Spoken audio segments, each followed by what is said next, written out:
What's up, everybody? Welcome back to another episode of the High Tempo Sports Podcast, episode 219. Today, Matt Griffin is back in the studio because it's the best time of the year. It's time for NBA playoffs. How you doing today, Matt? I'm doing spectacular.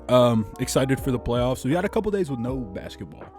Right. If I'm not mistaken, which kind of sucks. Today is one of them. Today is indeed one of them. WNBA drafts tonight, though, so I guess True. I'll probably watch that.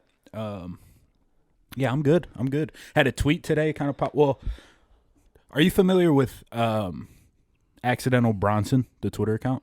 I don't think so. Are you familiar with Action Bronson? Yeah, the yeah. rapper? Uh-huh. So it's like a Twitter account where they post tweets that are like could be Action Bronson. Okay. Because he has like a very yeah, way right. of rapping. And so they posted a tweet that I quite a while ago. And it's like, and I just keep getting messages about it and like random people liking my stuff. But it's kind of it's got 6.2 thousand likes on there. Thing. Really? Yeah. So you're famous now. I suppose. What tweet was it? You got to read it off now. It's funny. This tweet. Well, so I tweeted this thinking. So I was at Aldi listening to Action Bronson, right? And when I was there, it was like a lot of old people were there, and I like Euro stepped a couple of the old people. And then I was like I was just thinking in my head, like, that was kind of funny. And I tweeted in the deli meat section of Aldi, Euro stepping the elderly. Because that's exactly what happened in real life. But like in my head, I was like, oh, this would be like an Action Bronson. Like, that's why I tweeted it. So it kind of feels weird. It's not necessarily accidental Bronson because it was running through my head when I tweeted it. It was a real life thing. But real life happened. So I don't feel bad. Like, it doesn't feel forced. You didn't just... Yeah, exactly. You weren't just in the lab just trying to cook up rap lyrics. Exactly. Correct. That's pretty awesome. Yeah. Inspired by true events. Yes, exactly. We're recording this on Monday today, so you'll probably be hearing this on Tuesday, and Tuesday is the Eastern Conference Play-In Tournament games.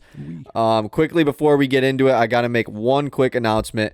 Shout out to my roommate Colby for winning the High Tempo Bracket Group Challenge on ESPN Bracket League. I haven't done a podcast since the tournament, so shout out to Colby for winning that. And yeah, just like that, we're ready to hop into, because this could be a long episode. We're going through a lot today. We're doing awards. We're doing our all NBA teams, all defensive teams, all rookie teams, and then going through the first round of the playoffs, and then maybe not picking the entire playoffs, but kind of just going through the first round and then predicting what we think the finals will be. Yeah, I think that's good. Yeah, and we have a couple other things too, obviously, a couple other lists as well. Yes, true. Well, I mean, you probably should say what it is so that people stick around. Yeah, we're doing the All League Pass team, which is our 5 favorite guys to watch this season. Team. You did have a second team. Okay. I had 5, but I have like honorable mentions for the 5, so that'll be. And then we have the anti-All League Pass team, where it is the guys that we did not like to watch this season. Yeah. I hate being negative, but I was like, I feel like when I look back at this, so the thing about the end of season award stuff, Ben and I did it last year, like maybe even the year before that we did it too. No, that wouldn't be right. But just like, I want to have these every year so that I can look back at them. And sort of like remember what happened in 2023-24, like the NBA season. Like, hopefully I'll have this document 10 years from now. Like, just as something fun to look back on. And I was like, it'd be fun to remember the players that I didn't like also. That's a good point, because what if you end up liking one of these guys in the future? Right. I could. Like, if one of these dudes ends up on the Pistons, I'll be like, damn. But the thing is, like, they're not bad. I'm not going to say that all the players that I put there are mine bad. are a good mix. Mine are a good mix of, like, there's some pretty good guys and there's some bad. And the bad guys are obviously much easier to hate watching. Can we call it the Zach Edey All-Stars? See, I was going to, as a meme, I was going to put Zach Edey as one of mine. But then I was like, well, he's just going to make this list every year once he gets in the NBA, so I'll leave him off this year. So yeah, it is the Zach Edey All-Stars would be a great way of putting it. Sweet. Before we hop into awards, though, we have to talk about this specific team for the last time in some time for at least a month or two until the NBA playoffs is wrapped up, and that's the Pistons. The Pistons had the worst season in franchise history, 14-68, which is obviously not at all what we expected this year. I think the Pistons over-under was 28.5 coming into this season. And I think we all picked the over, like biasedly picked the over. Yeah, I was like under the entire time. I was like, that's too high. Like, they're probably going to not be very good. Right. And then I watched the first preseason game, and I was like, fuck it, just give me the over. Exactly. But also, like, 30 wins was kind of like, that was the respectable goal to reach at the beginning of the season. Was like, I'm not saying they're going to be in the play-in, but they're going to take if they win 30 games, that'd be cool. Exactly. They're going to take a Houston Rockets-esque jump and, be a team that contends for the play-in until the last couple weeks of the season, basically.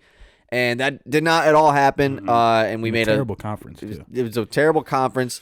And it's you look around the rest of the NBA media world, and everyone is kind of in the same boat of like, how is this Pistons team so bad? You know, like they have these young, talented guys. That's how it was throughout the season. How did they lose 28 straight games in a row? Yeah. And they did a huge overhaul at the trade deadline. You and I have talked about this, but like, I don't expect much from this Pistons offseason. Personally, I want the stuff to happen, but from what I think is going to happen, I don't think there's going to be much, which really like makes me sad, I guess, / upset going forward. Yeah, I think that's more than fair. It's fun. I was just talking to my buddy AJ about this, just about like what the offseason, and I kind of talked myself into whatever happens, like, okay, basically. Or you want things to happen, right? But if things don't happen, all right, so if we just come back with basically the same team and everything's the same, now obviously I want us to get a new coach, new GM, like all that stuff would be great. But say that we did just kind of run it back for at least another year, like until the trade deadline next year. 3 outcomes. There are three out. This is like baseball. 3 true outcomes. Okay. Outcome number 1, Duren and Ivy both still have too many weaknesses to contribute to winning in year 3, and we're at the bottom of the league again. But we're in Cooper Flag range. There's also like a mobile 3-and-D sort of big, I think, or like perimeter skill sort of big at the top of the draft next year as well. This is saying like by the end of the season next year. Is right. What you're, okay. We're in Cooper Flag range, who would basically like he is that guy, like seriously that good of a prospect. For sure. Or like Ace Bailey, Dylan Harper, Malak is the other guy who's going to Duke. Number 2, like one of them, like Ivy or Duren is good. Ivy or Duren is not quite ready to contribute. So they're still probably like bottom 5 or 6. Still got a chance at Flag or one of those guys. At least a chance to add to the core. Right. At the very least. Or number 3, they both take leaps. So we're like, basically we make the leap that we thought might have happened this year into like mid-30s wins. And we do have a core that like is all like we have a lot of talent in that sense, so we didn't sell too early on both guys. So I feel like, you know, things could definitely be like watching this team and those 2 guys aren't good again. That would suck. That would be a bad way to spend 82 games. That's I think the best way to put it, because those 3 outcomes all have like solid endings. Yes. But the process of that happening is the part that sucks. You know, like watching Duren and Ivy not grow as much as we need them to to be the franchise pieces next to Cade would obviously like be terrible. Right. But if like that would suck. But then like imagine 7 years down the line and Cooper is one of the 10 best players in the league and he's like all defense and everything that's perfect for modern basketball. Right. And it's like we had to be the 9th worst team in the league that year instead of just being bad again. Very you know true. What I mean? Yeah. And I think that's what makes this offseason so interesting, because we chose to be the worst team in franchise history in a draft class that was in between 2 generational players, essentially, if you believe Cooper Flag is that. And Pistons fans want nothing more than to be somewhat competitive. Like, it's just, we're tired of it. But you go into this next season, it's like, is us being competitive even realistic? No. Should we just try to get another top pick? Probably.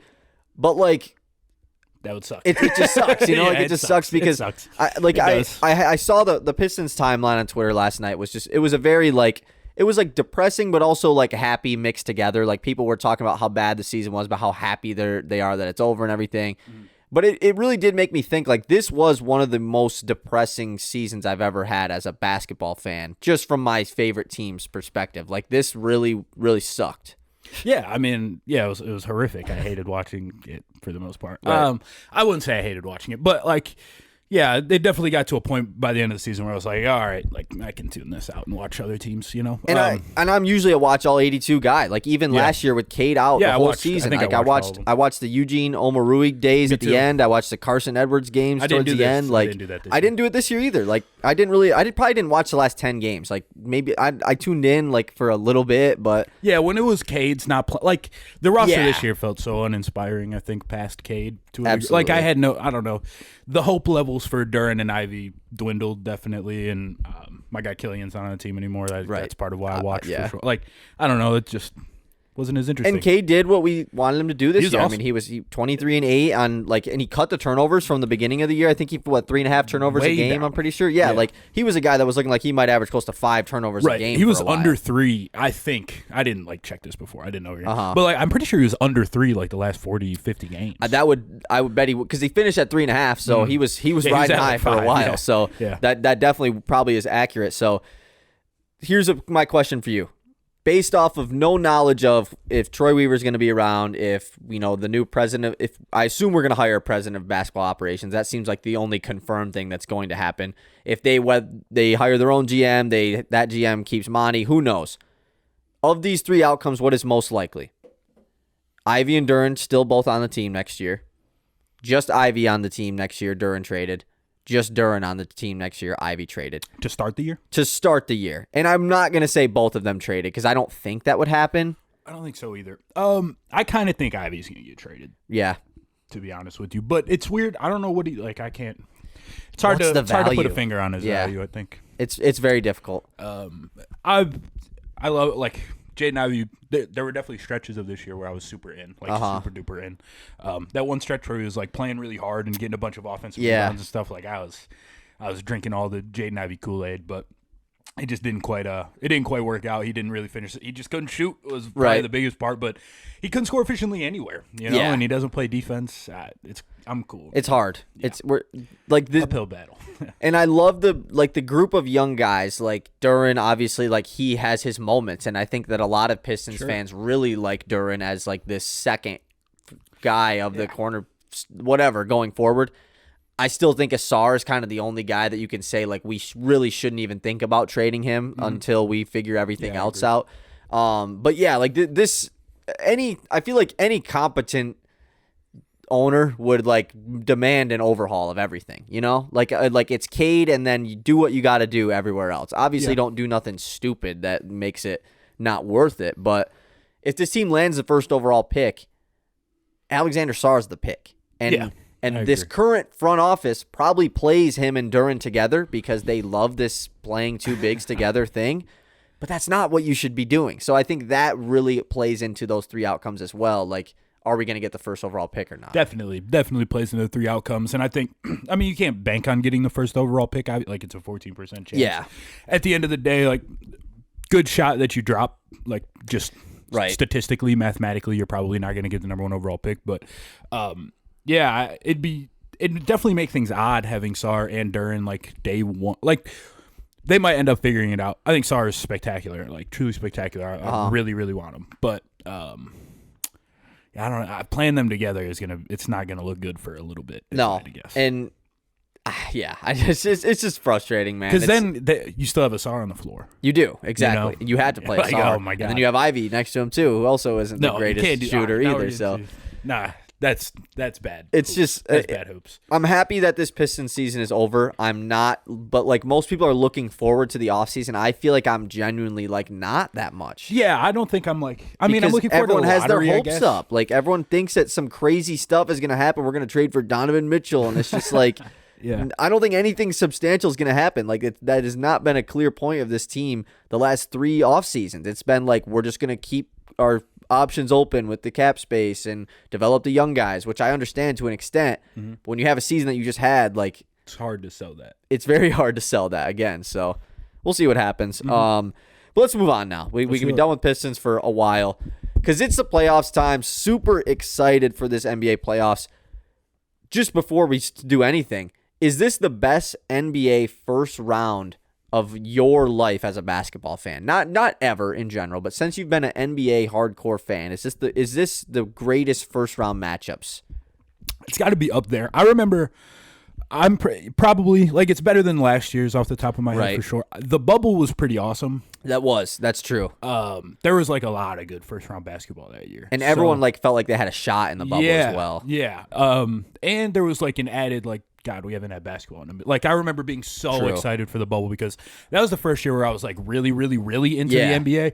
I was always an NBA fan, but really into it, and it got taken from me. And then when it came back, I was excited. And the Orlando Magic beat the Bucks in Game 1, and it was oh my God, are they going to upset? And then they didn't. The Jamal Murray, Donovan Mitchell series. that was probably that to this day is the best first round series. That was the first Luka series. Yeah, it was. Against Clippers. Awesome. That was an awesome one, but I'd have to look at it. There probably were some stinkers in there. That I just think you look at both sides, and it's there is a world where every single matchup is not you legit don't know who's going to win. And I think that you can make your pick, obviously, but I don't think there's a single team that you can pencil in any first round matchup if a Miami/Philly plays Boston, which I assume one of them will. We obviously don't know 100% yet. But like I said, even a team that Boston had this historically great year, 60-plus wins team, I feel like if they get a Miami team, that's a team that's given them trouble in the past, and they were an 8 seed last year and knocked off the 1 seed. So yeah, those two teams make the East, because I think the East this year is relatively disappointing. For sure, those two teams being at the bottom of the exactly. bracket If it would have been Indiana and Orlando or something like that, like it would have less. It would have been a little bit less. Like you can pencil like in Indiana, Boston. Like Boston's probably winning that in 5 type situation. So yeah, but we're not doing playoffs first. We're doing our awards first. We're gonna recap the regular season. Let's start off at the bottom. This is one where I did not write honorable mentions for because I still don't really know the qualifications for it, and it's Clutch Player of the Year. I forgot all about it. See, that's why. Okay, I'm happy you forgot all about it because I wrote down somebody's clutch stats, so I can just do that. I thought that the way that this stat worked or this award worked, that it wasn't like a one that gets voted on. It's straight up just whoever has the most clutch points at the end of the year. That's not right. See, that's what I thought, but I saw somebody saying that, so that's why I didn't. I don't know, because De'Aaron Fox won it last year because he led the league in clutch points. But he had a million moments in it. I remember clutch De'Aaron Right, Fox, exactly. DeMar DeRozan is like the clear favorite to win this award, but I think a guy who they should really be giving this award to is DeJounte Murray. Yeah, DeJounte Murray was in the clutch this season. I mean, he had like 3-game winners. I think he must have hit 4-game winners. And when Trae Young was out, he was just on full takeover mode, whether it was good or bad. Yeah, like he was going crazy. So if I had to pick a guy, I would pick DeJounte Murray. But it seems like this is DeMar's award to lose. It seems like. Yeah, probably. I forgot about this award. It's really a pointless award. But I wrote down Steph, who shot 46% from 3 in the clutch. Okay. 69 true shooting, and apparently had a league high 186 points in the clutch. So I don't know if DeMar had more. That specific 3 he had, that was against Phoenix, I believe, right? Where he hit that super deep 3 where he caught it and spun around. That was awesome. That was insane. Oh, they were so mad about that. And Steph Curry's always been a guy that people say he isn't clutch. So it's weird. Well, I swear he missed like 3 straight game winners at the start of this year. Within the first month of the season, I feel like. I don't fact check that, but that's what it felt like. And then there was a bunch of talk like Steph never actually makes, and he never had front runner Steph Curry is what they always say. And now he leads the league in clutch points. So I think maybe DeRozan has more because that's what you just said. Well, I don't know if that's true though. Like I don't know. I didn't look up the stats on this either. I just wrote it down. I didn't look up all the stats. I was just like, I know Steph's had it. Right? Yeah. Okay, moving on. Let's go to Coach of the Year. This is always a fun award because it really doesn't. I mean, most of the time it doesn't go to like who people genuinely think is the best coach in the NBA. Like Eric Spoelstra's never won a Coach of the Year. It genuinely goes to, it's like the most improved team almost. Kinda, basically. Yeah. Who is your guy, or do you want to say your honorable mentions first? Well, can I quickly? Yeah. Should we change that? Should it not? Should it be like? Should Spoelstra just always be kind of the Coach of the Year, or at least up there? I don't know. I had him 3rd. Okay. Yeah. I went Spoelstra 3. This was another one where I guess I didn't do a ton of. It was just kind of like what I've watched this year, who I've been like, wow, this guy's going really well. So I had Spoelstra 3, Jamal Mosley 2, Dagnall 1. Okay. I do think that the way that Dagnall, like the Thunder offense, sort of the things that they've unlocked with their space, like how they use all their play, like they use all their guards as screeners. Everybody on the floor screens for, I guess not so much Shea. Shea screened a lot last year, though, but everybody screens for each other. A lot of guard-to-guard screens. A lot of, like, they set flat screens so that Shea can go either way. Like, there's a bunch of cool stuff that they do that I don't think is super, or I guess hasn't caught on a ton yet. Yeah. But I wouldn't be surprised if in, like, 7 or 8 years, every team was running a ton of guard-to-guard actions and stuff like that. And they've sort of implemented that, so I think that they're kind of ahead of the curve, and I wanted to acknowledge. Yeah, especially with the lineups they run too. I mean, it's a very guard-centric lineup surrounded around Chet. Essentially, they've built the team correctly. Yeah, like, it matches their personnel also. Yeah, and he does a great job of exploiting that. Yeah, I have the same order except my number 3 is different. Mark Dagnall 1, Jamal Mosley 2, who he was my preseason Coach of the Year pick. Oh, okay. But I think I had a bet on it too, which that kind of sucks. But I'm going with Chris Finch for number 3. Just the the bounce back from last year. Like, I think I was a year early on the Minnesota expectations. I thought year 1 of Rudy Cat was going to be like when they took the leap. Me too. And I still was high on them coming into. I fell for it again this year, which it worked out. Yeah. But I think that just the ability to bounce back from like can Rudy and Cat even work out? Even though they really just faced a lot of injuries last year, I think was a huge part of their not so successful season. I mean, they still made the playoffs, so it was a success in general.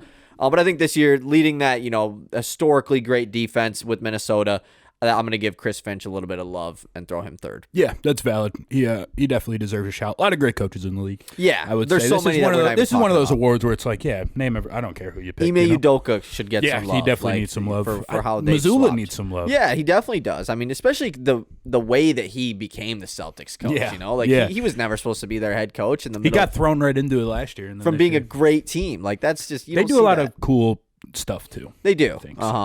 Okay, moving on.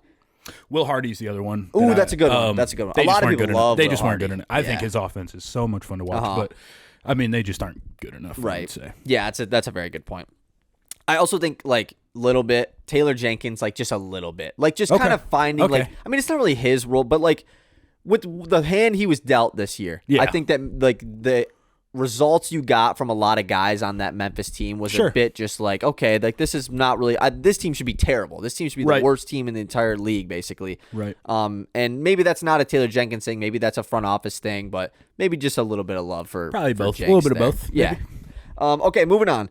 Let's do sixth man of the year next. Okay. We'll rock with the sixth man of the year. I had three, but one of them's not eligible, so I have two now. I only had two in the first place, just because I think, like, I don't know. I would have found a third if I probably would have as well. Johnson. You can go ahead. Oh, I did write down a third, I guess. I just threw one in. But I put Naz Reid. I'm a Naz Reid guy. Like, I think he's so good. Defensively this season, I think is the best that he's ever looked. He's still undersized for, like, a big, technically, well, height-wise, length-wise. But he really worked on that end. He was part of their great defense. I wouldn't say, like, definitely not one of the key pieces of it, but he was out there, and their defense was still awesome. They won the Naz Reid minutes by like 7.5 points per 100 possessions, so that's really good. Shot over 40% from three, on like good volume. I mean, he's just a bucket getter. He's so fun to watch. I don't know who the next Naz Reid is, but I'm excited for that guy. Are you just in terms of anybody or like on Minnesota? Just no, in terms of anybody. Yeah. Like, who is the next guy that plays like Naz Reid? Hopefully we get more of them. Yeah, I want them on. Is Naz Reid the best undrafted player in the NBA? No, Fred VanVleet probably. It's Fred VanVleet, I kind of forgot he was undrafted. Shout out Naz Reid though. Lost to Michigan State in that 2019 Duke run where they went to the Final Four, and him and the LSU. I went with Naz Reid as my second guy, and I only wrote down him and Malik Monk as the main guy. Monk obviously got injured at the end of the year, but I just think that especially with how Kevin Huerter took a step back this year from like this elite like 3-point shooter he was last year. It was like they needed Malik Monk. Exactly. Like last year you had the benefit of having Huerter and Monk as this two-man. Like both guys can just light it up at any given moment. With Huerter struggling, Malik Monk stepped up more than ever. And obviously like they had other guys like Keon Ellis stepped up big time. But I think that is a big like a narrative part that goes with Malik Monk here. Just a flame. I mean, he would come in the game and just those are the best, some of the funnest guys in the league to watch. He comes in the game, hits 6 threes in a quarter, and it's like, holy crap, the Kings are back in this game.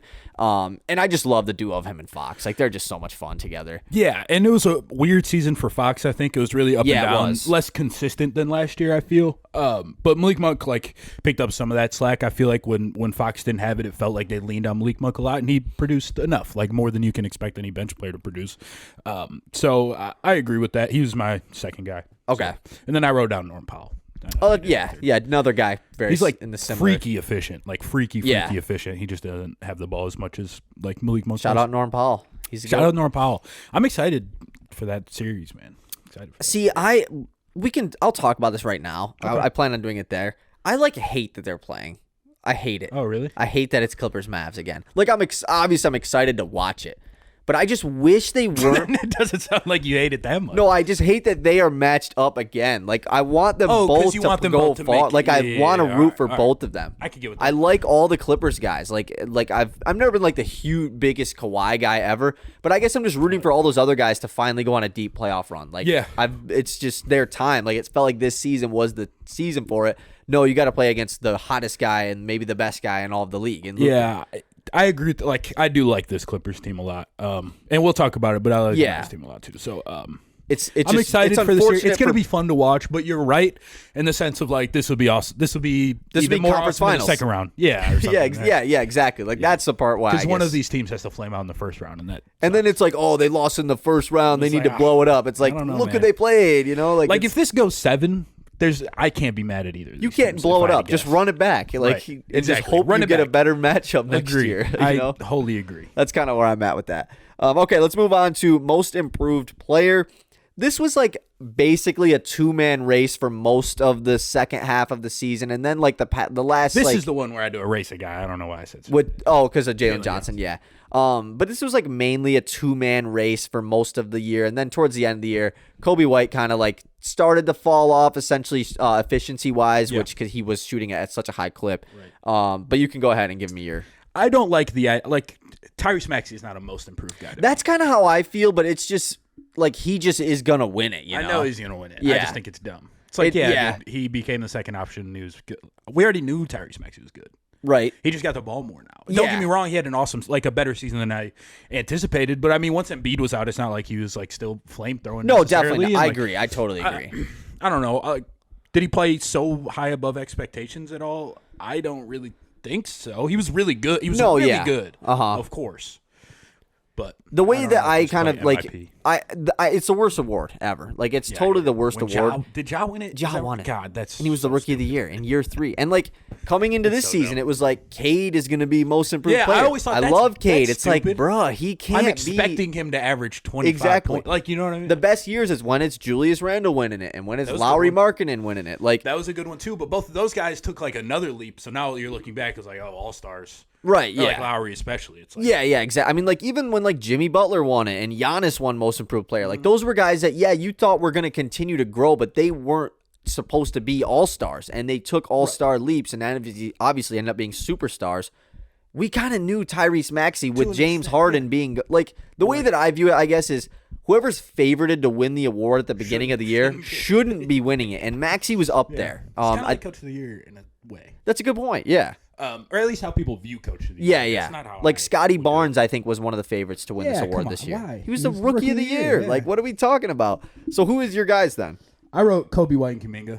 Okay, I like that. Kuminga's one that I think a lot of people expected to sort of take a leap at some point. I was never a Kuminga guy. I think it's part of it. I think that he's been a guy that people expect him to take a leap like every year. Like, I don't think this specifically, and then you're right. So I think that's what makes it a little bit more valid because like when's he going to take the leap? And then he actually finally did. A lot of the times those guys just never take the leap when. And part of his leap was like it didn't happen right at the start of the season, you know? So maybe that's part of it too. But like there was I remember basically right before he took the leap, or maybe as the leap was happening, I want to say NBA University put out a poll that was like, rank these players 1 to 4 who you would want going forward. And it was Kuminga and like, I don't remember. I know Kuminga and Trey Murphy were on it. Okay. And I was like, oh, why would you want Kuminga over Trey Murphy? Like, have you guys watched them ever play? Right, yeah. And then like 3 weeks later, Kuminga was averaging like 25 a game for straight. That little stretch that he won towards the beginning of the year was like. It was. Was that during Draymond's suspension actually? I think so. Yeah, that's right. I do remember. Yeah, I mean, Kuminga definitely. That's a good pick. I didn't write him down as an honorable mention. I feel like I definitely should have given him some love. Jalen Johnson would have won the award if he played enough games. So here's a guy that does he count for most improved player? Because I wrote him down as an honorable mention. I didn't give him the award because it's kind of weird. Vince Williams Jr. played in like 3 games last year. I didn't like. He doesn't count, right? Because he just didn't really play last year. You know who I almost wrote down was Bol. Yeah, went from worst guy in the league. The worst player in the league to like being pretty. We had like a whole half-hour radio show last year just dedicated to trashing on Bol. Did we? Yeah, just talking because it was like when the Shaq Wemby Bol thing was going on, and we were just like, Shaq, you're stupid. Well, here's the thing, like Bol started last year pretty good too. And there was like he had like MIP buzz. Yeah. From like the more like Nekias Duncan was like, why isn't Bol getting some MIP love? Yeah. And then he like fell off, and then the Magic stopped playing him, and they got way better. And I was like, right, Bol's not actually good. And then this year he's looked pretty. I've enjoyed the Bol minutes for the Suns. I think defense has looked a little bit better. He's like he finishes like 85% at the like he's just good at putting the ball in the basket. Like he can shoot, he can finish at the rim.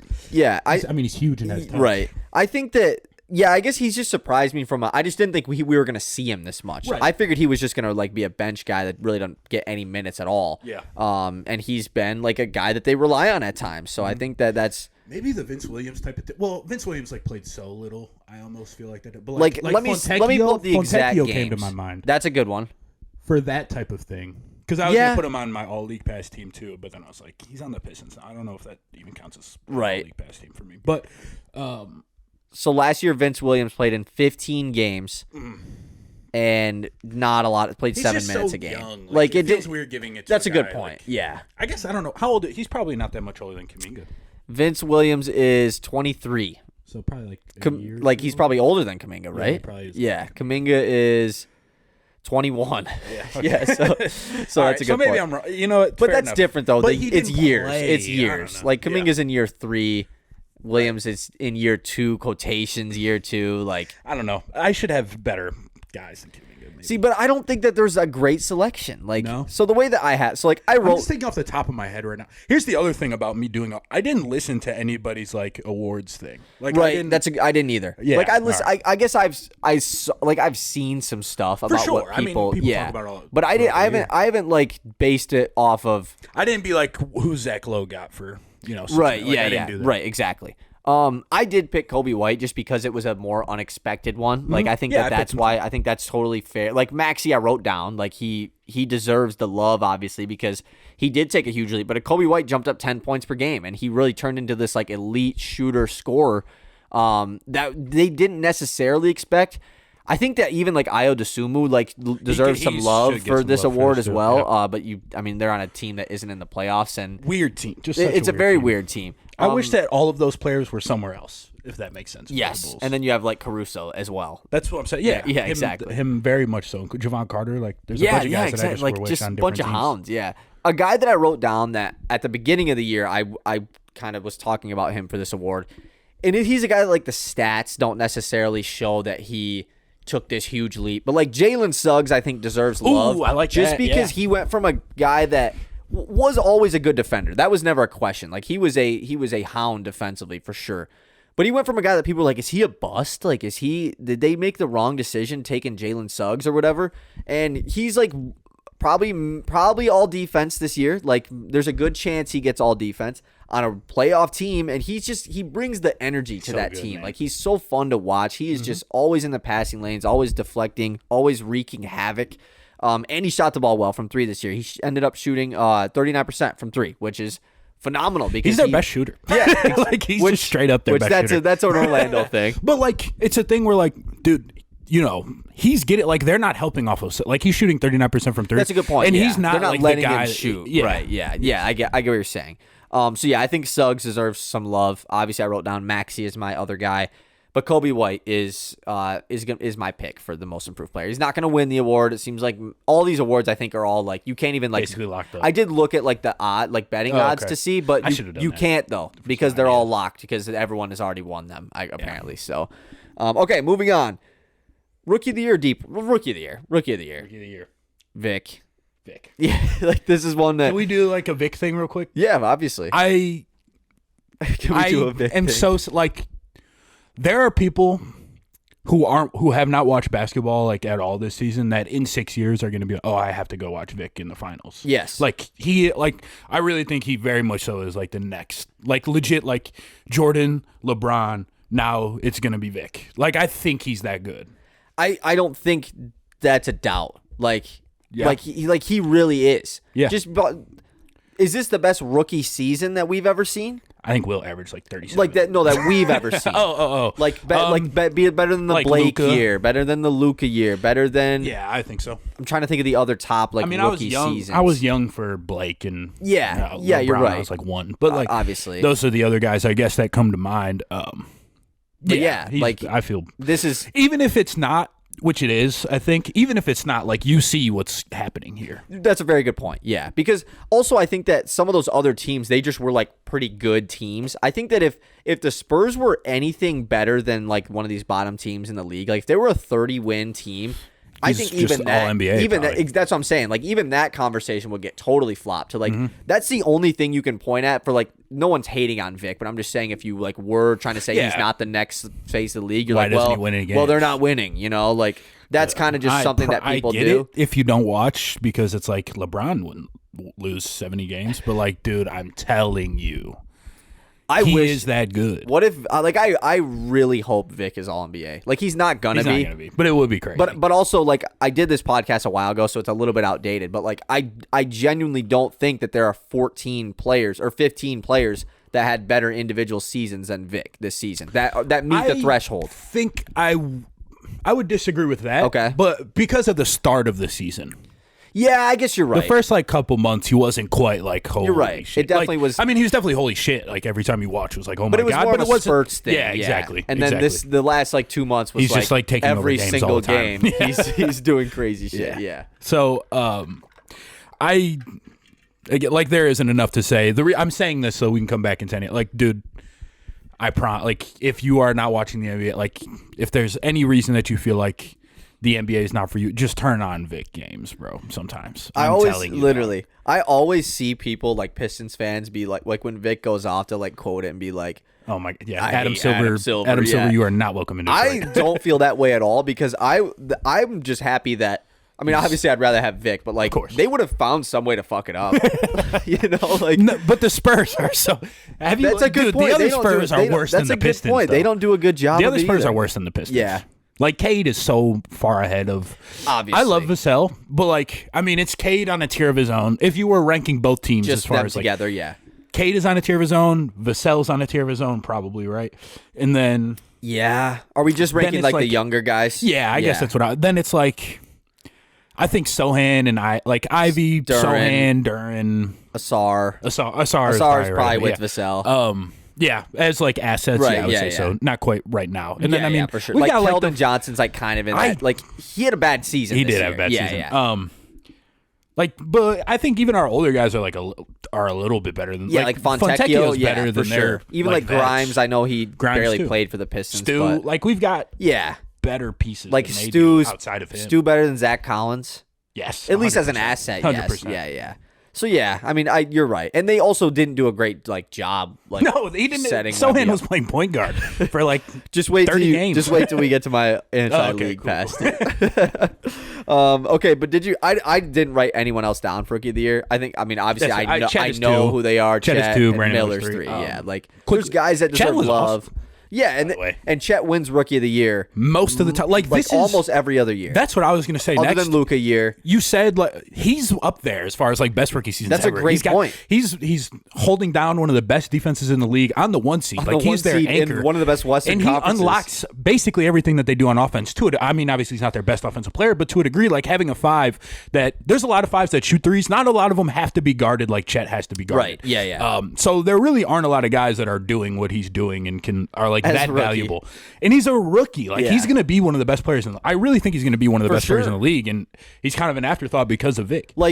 Out of the next, let's not count. Let's move on from next year, right? Let's X out next season. So 2 years from now, Wemby and Chet year 3. Yeah. How many of the depoys do them two dudes win from that point until they're washed? How many years do they not win the depoy? I guess 3 years. Coop might get one. I think Cooper could get one.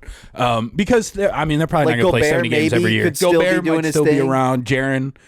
It's just Triple J and Mobley will be lurking, I guess. Right. It's just I just think those two guys are the pencil-in favorites to win the depoy. Every year. I'm taking them over the field every year. I like that. For that stretch. You agree. Which is crazy to think and Chet's about. an insane offensive, an insanely good offensive big. For sure. And then Brandon Miller, obviously, shout out to. We'll talk about him a little bit more when we talk about all rookies, but had a really good season, and for the expectations, quote unquote, for getting taken over Scoot or whatever. Which I was a guy that I thought Charlotte should have taken Scoot. I'm not hiding from that. I wasn't hating on Brandon Miller by saying that. I just thought that taking Scoot was better for them. But Miller was great. I mean, he was a lot of fun, for sure. And he definitely changes some things in Charlotte because they don't have the greatest outlook, I guess. You just hope that Brandon Miller can be that guy that kind of helps their next wave of young guys because they already went through a wave of young guys. LaMelo's just LaMelo, yeah, exactly. He's just hurt all the time. I really I like LaMelo a lot. But I mean, if you could guarantee me LaMelo, Miller, and Mark Williams are healthy, I'd be like, that's pretty. Mark You got Williams the was start of injured something all year too. Yeah, you got something going there for sure. At least and then they're going to have another top pick this year if that guy hits. At least just as a complimentary piece to them. They have a chance. I haven't thought about who they would want. I feel like they should try and get Jaden Ivey, to be honest. If there's any way. That'd be fun. I think that he's an awesome fit next to him. He would be a lot of fun. Nobody on their team gets to the rim right now. Yeah, exactly. So yeah, that'll be a good pick. Okay, last 2 awards, Depoy and then MVP.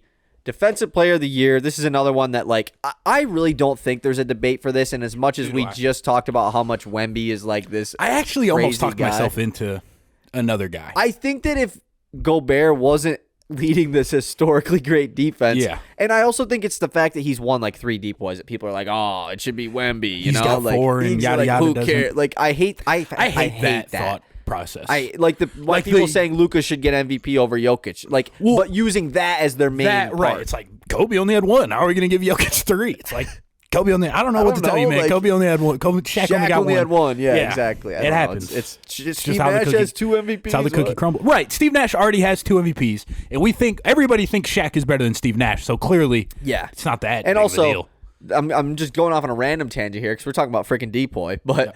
Gilbert Arenas said Jokic is the worst MVP in the last 20 years or whatever. Terrible take. What are we talking about? I mean, Steve Nash won the MVP. I love Steve Nash. I'm pretty sure Gilbert Arenas said, Europeans just shouldn't be in the NBA. Like, I'm confident. I'm 99% sure. Remember when he was talking about Asar Thompson when Asar was doing really good at the beginning of the year, and he was like, the Pistons got this Asar Thompson kid playing. He's trash. He can't even shoot. And that was like all he was talking about. Like his show is the worst. Like I genuinely dislike Gilbert a lot. Yeah, me too. I think he's bad for basketball. I agree. And it sucks. He's just a hater.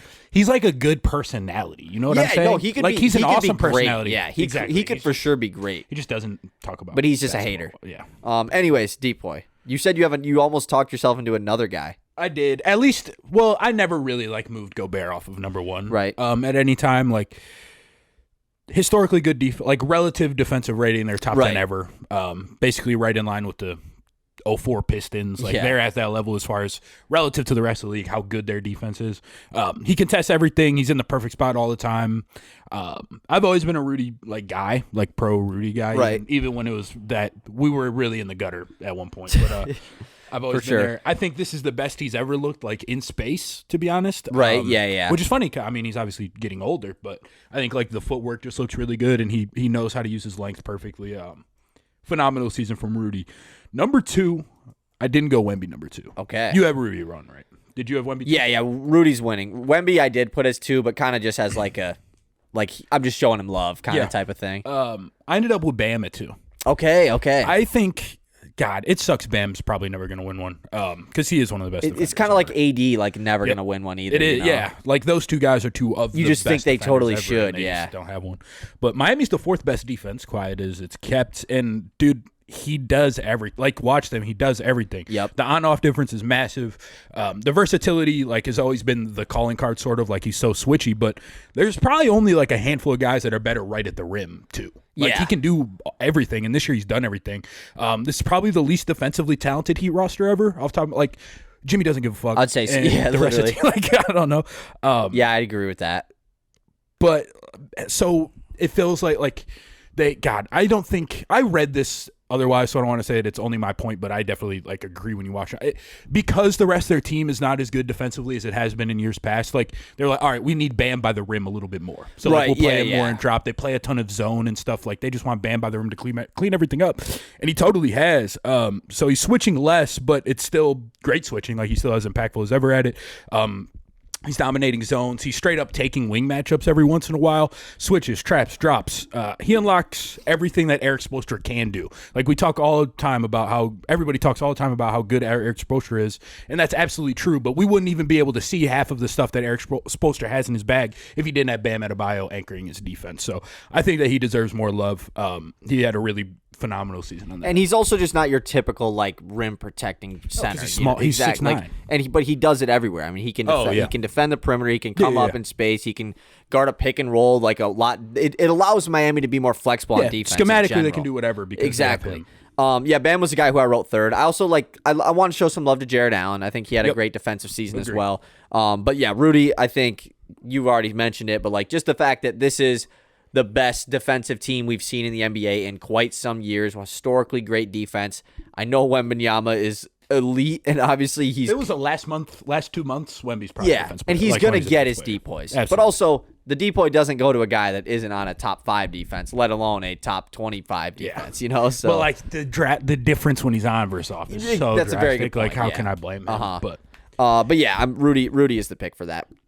Moving on, the Big Daddy Award, MVP. This one I think is written in for who's gonna win it. I think Jokic is gonna win it. Yeah. But that doesn't change what we think, I guess. Now, I know that we did this on Sports Central. We picked our winners, so we know who each other have picked. But you guys don't know. So name your top 3 for me. I went Jokic 1, Luka 2. The third spot I struggled with, but I went with Shea. Yeah. I don't know what even really needs to be said. I do think Luka and Jokic are like tight to me. Yes. I will say that much. Like, it kind of is being treated as if Jokic like ran away with it. I don't see it that way at all. Like, there very much so is a decent case for Luka and even Shea to a degree. And even Giannis like has a case. Yeah. Like a legit case that I wouldn't sneeze at by any stretch. That's what I was like. I think Giannis kind of just gets thrown away like as a. Yeah, and it sucks because I just think he's not quite. Like, those 4 are all worthy MVP winners, in my opinion. Yeah, I agree. And that's where it's those, like, the race is between those 4, quote unquote race, which is cool to have that many guys that are just having incredible seasons. I kind of feel bad for Shea because it's like, I mean, I feel more bad for Luka, I guess, if he doesn't win, but I feel bad for Luka. Yeah. I would say the most out of any of them. Well, I think that there is, like, if Luka wins this championship, we're going to be like, what the fuck are we doing? Right, yeah. Like, or even 5 years from now, if he wins a championship. Jokic didn't win it last year, and they were like, oh, we finally gave one to Embiid, and then it was like, oh, yeah. But I thought Jokic should have won it in the moment last year. Right, right. I guess what you're saying. I guess I don't with Luka. So, yeah. If the Mavs I feel like if the Mavs, like, what if they beat the Nuggets in a playoff series? You know, like in round 2 or whatever. Like that's when people are going to be like, wow, Luka was clearly the MVP. Look at the season he had, which obviously it's a regular season award. It's not playoffs. Don't get involved with it or whatever. Look at the season he had. Exactly. Yeah, and you brought this point up. Like, if he doesn't win it this year, when's he ever going to win it? You know, it definitely makes things. We're viewing it through a different lens than we would if he had a championship. Right. Yeah, and yes, obviously. But I also, here's what I do think. I think if both players had 0 MVPs, I think it would be very more Jokic heavy than this split. That's how I feel. I really do think the what's the word? The recency bias or the voters bias or whatever, that plays into it a lot with at least the way how fans view it. Like, they think they don't want this guy to get 3, like they want to give out more MVPs and more awards to as many people as possible, which I understand. Like, you want to give people love. Like, Luka deserves to win an MVP. I just think if neither of them had an MVP, I think it would be more people leaning in Jokic's direction. 34, 9, and 10. I'm fully aware. I think that is just like, holy shit. Right. You know, like 34, 9, and 10, and he's efficient. Like, legit. Like, this isn't, no disrespect whatsoever, but this isn't Russell Westbrook triple doubles. You're right. Like, he's scoring efficiently. Yeah, he is the best scorer in the, like, on a lot of jump shots. On a lot of jump shots, which excited for the playoff thing. I don't know if that will track. Like, the EPM, like, all that stuff is better. Like, it's better than Jokic. Some of the metrics are. I don't know. I don't know, man. But they're also close. That's the thing. Like, it is really tight. Like, you can't go wrong with this MVP pick. I'm choosing Jokic. I'm just picking him. Like, it's not like it doesn't come down to, well, he's better in this specific stat. Like, I think that it really is. Jokic does, like, it's the thing. Like, yeah, Luka averages more points and assists, but as far as who has their, like, handprint on the offense more, like, it's even. Right. Everything that goes right for Denver goes through Jokic. The same way that in Dallas everything runs through Luka. They're similarly as far as, like, what's on their shoulders and how much they control the game. The numbers just don't quite bear that out perfectly. Yeah, right. But and that's where I ended up, was just like, all right, I just think Jokic was just so, like, kind of flawless throughout the season. Right. That's where I landed. But I do think the numbers to a varying degree probably favor Luka. Yeah, that's a good point. I would probably agree with that. And it's just, both of these guys are the epitome of, like, what would this team be without these guys? You know, like, they just really do it all for this offensively, and obviously. Same with Giannis. What true. Would this team be Shea, without him? Even Shea too, like, to an extent, like, for sure. Like, you could say that about all the top guys, I guess, but yeah, I'm rocking with Jokic for my MVP. I'll put Shea third. Like, I put, like, Shea / Giannis. I couldn't really decide with Jokic or with Luka being second, but I'll rock with Shea third because I want to give him some love. Hey, this Giannis season is, like, really great. It really is. I was pulling, and I think the Bucks, like, disappointment, quote unquote, is kind of what people maybe won't recognize it as this great season. But everybody else was disappointing. Not him. Yeah, you know, like, there was disarray all throughout the roster. Nobody was consistent. Dame wasn't the Dame we expected. Middleton, right, in and out, up and down. Like, there was Brooke not quite as good as he was. I think Giannis probably defensively wasn't implemented the way that he should have been, at least until Doc got there, or at least until like the second half of Griffin's reign at the very least. But the passing really popped this year to me. What he's done at the rim, 74% he's shooting at the rim. He's first in the league in unassisted rim field goal attempts by a lot per 75. Like, he was spectacular on both ends of the floor. So I do want to give him his flowers. This is going to be the 6th straight year of All-NBA first team for Giannis. It's pretty. I wonder how many do you have pulled up by chance? How many people have done that?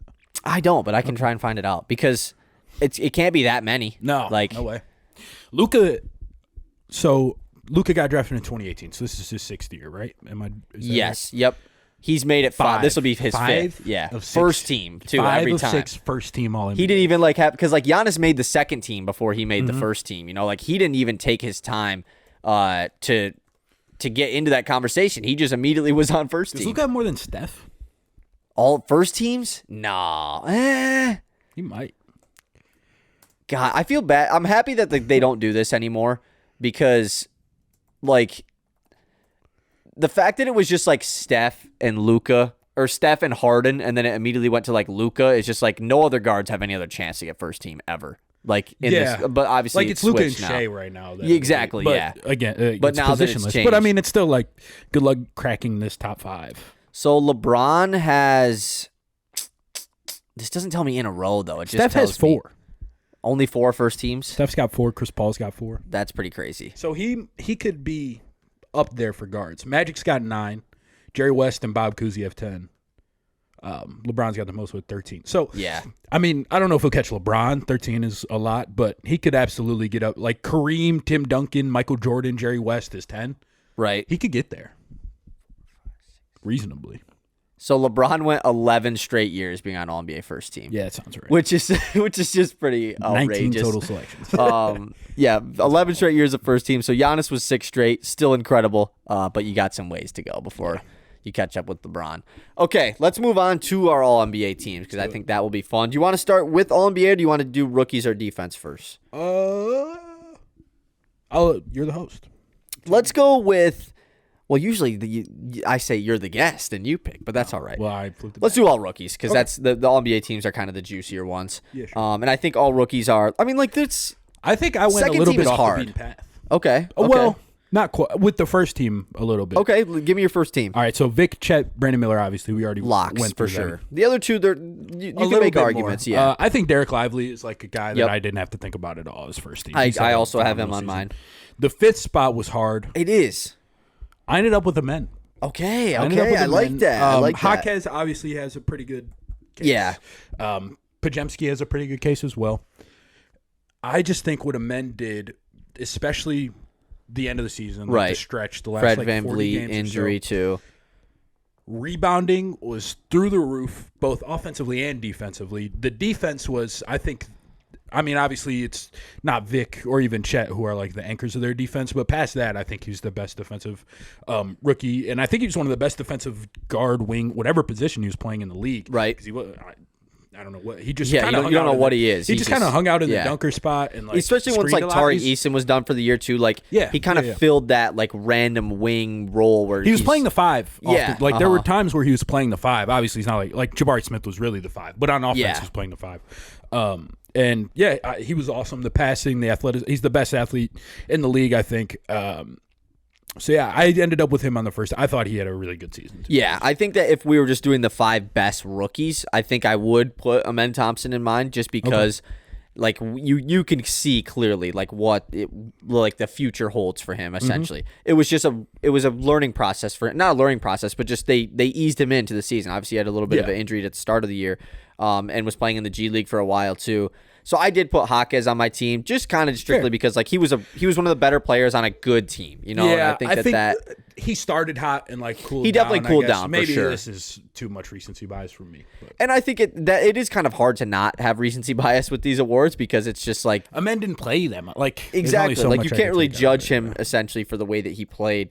To start the year because he wasn't playing that much. But I did go with Jaquez. Amen Thompson was my first guy that I put on my second team because it was a toss-up between them two. I think there is a case for a couple of other guys. But yeah, I went with Lively and Jaquez as my other two guys, along with Vic, Chet, and Brandon Miller. So moving on to the second team, all rookie. Who do you got? Pajemski, Jaquez, and Kaysen were the locks for me. So I had 2 spots left. I battered around with a couple guys, Scoot, Trace Jackson-Davis, Tamani Kamara, Koulibaly, all were definitely thought about. I landed on Asar. Yeah. Defensively, he was phenomenal. Definitely hindered by the fact that he just wasn't really used very well, in my opinion. Yeah, not at all. But I do think, like, defensively, he was just so phenomenal that he made the team. And offensively, like, I wouldn't say he was a plus offensive player by any stretch of the imagination this season, but you definitely saw the stuff that he can do. And, like, juicing in transition and stuff, there was enough there for him to get second team. And then I went with Keontae George. I thought about him. I don't know if this is even the correct pick, but I really enjoy what he's done in Utah. I think that he is the type of guy, like, I think he's a better passer than I gave him credit for coming out of college. I think better athlete. I think he just got, like, he slimmed down or something. He just looks quicker. But, yeah, Keontae had a really good season. So yeah, I went with Amen, Asar, Kaysen, Pajemski as the same as you for those 4 locks. And it sucks because Asar is kind of the flip-flop of Amen Thompson, whereas like Asar Thompson started off the year so great that it was like this guy could be all defensive as a rookie or whatever. And then obviously it kind of tailed off, and he just was never really was able to shoot the ball at a high clip, which obviously kind of sucks.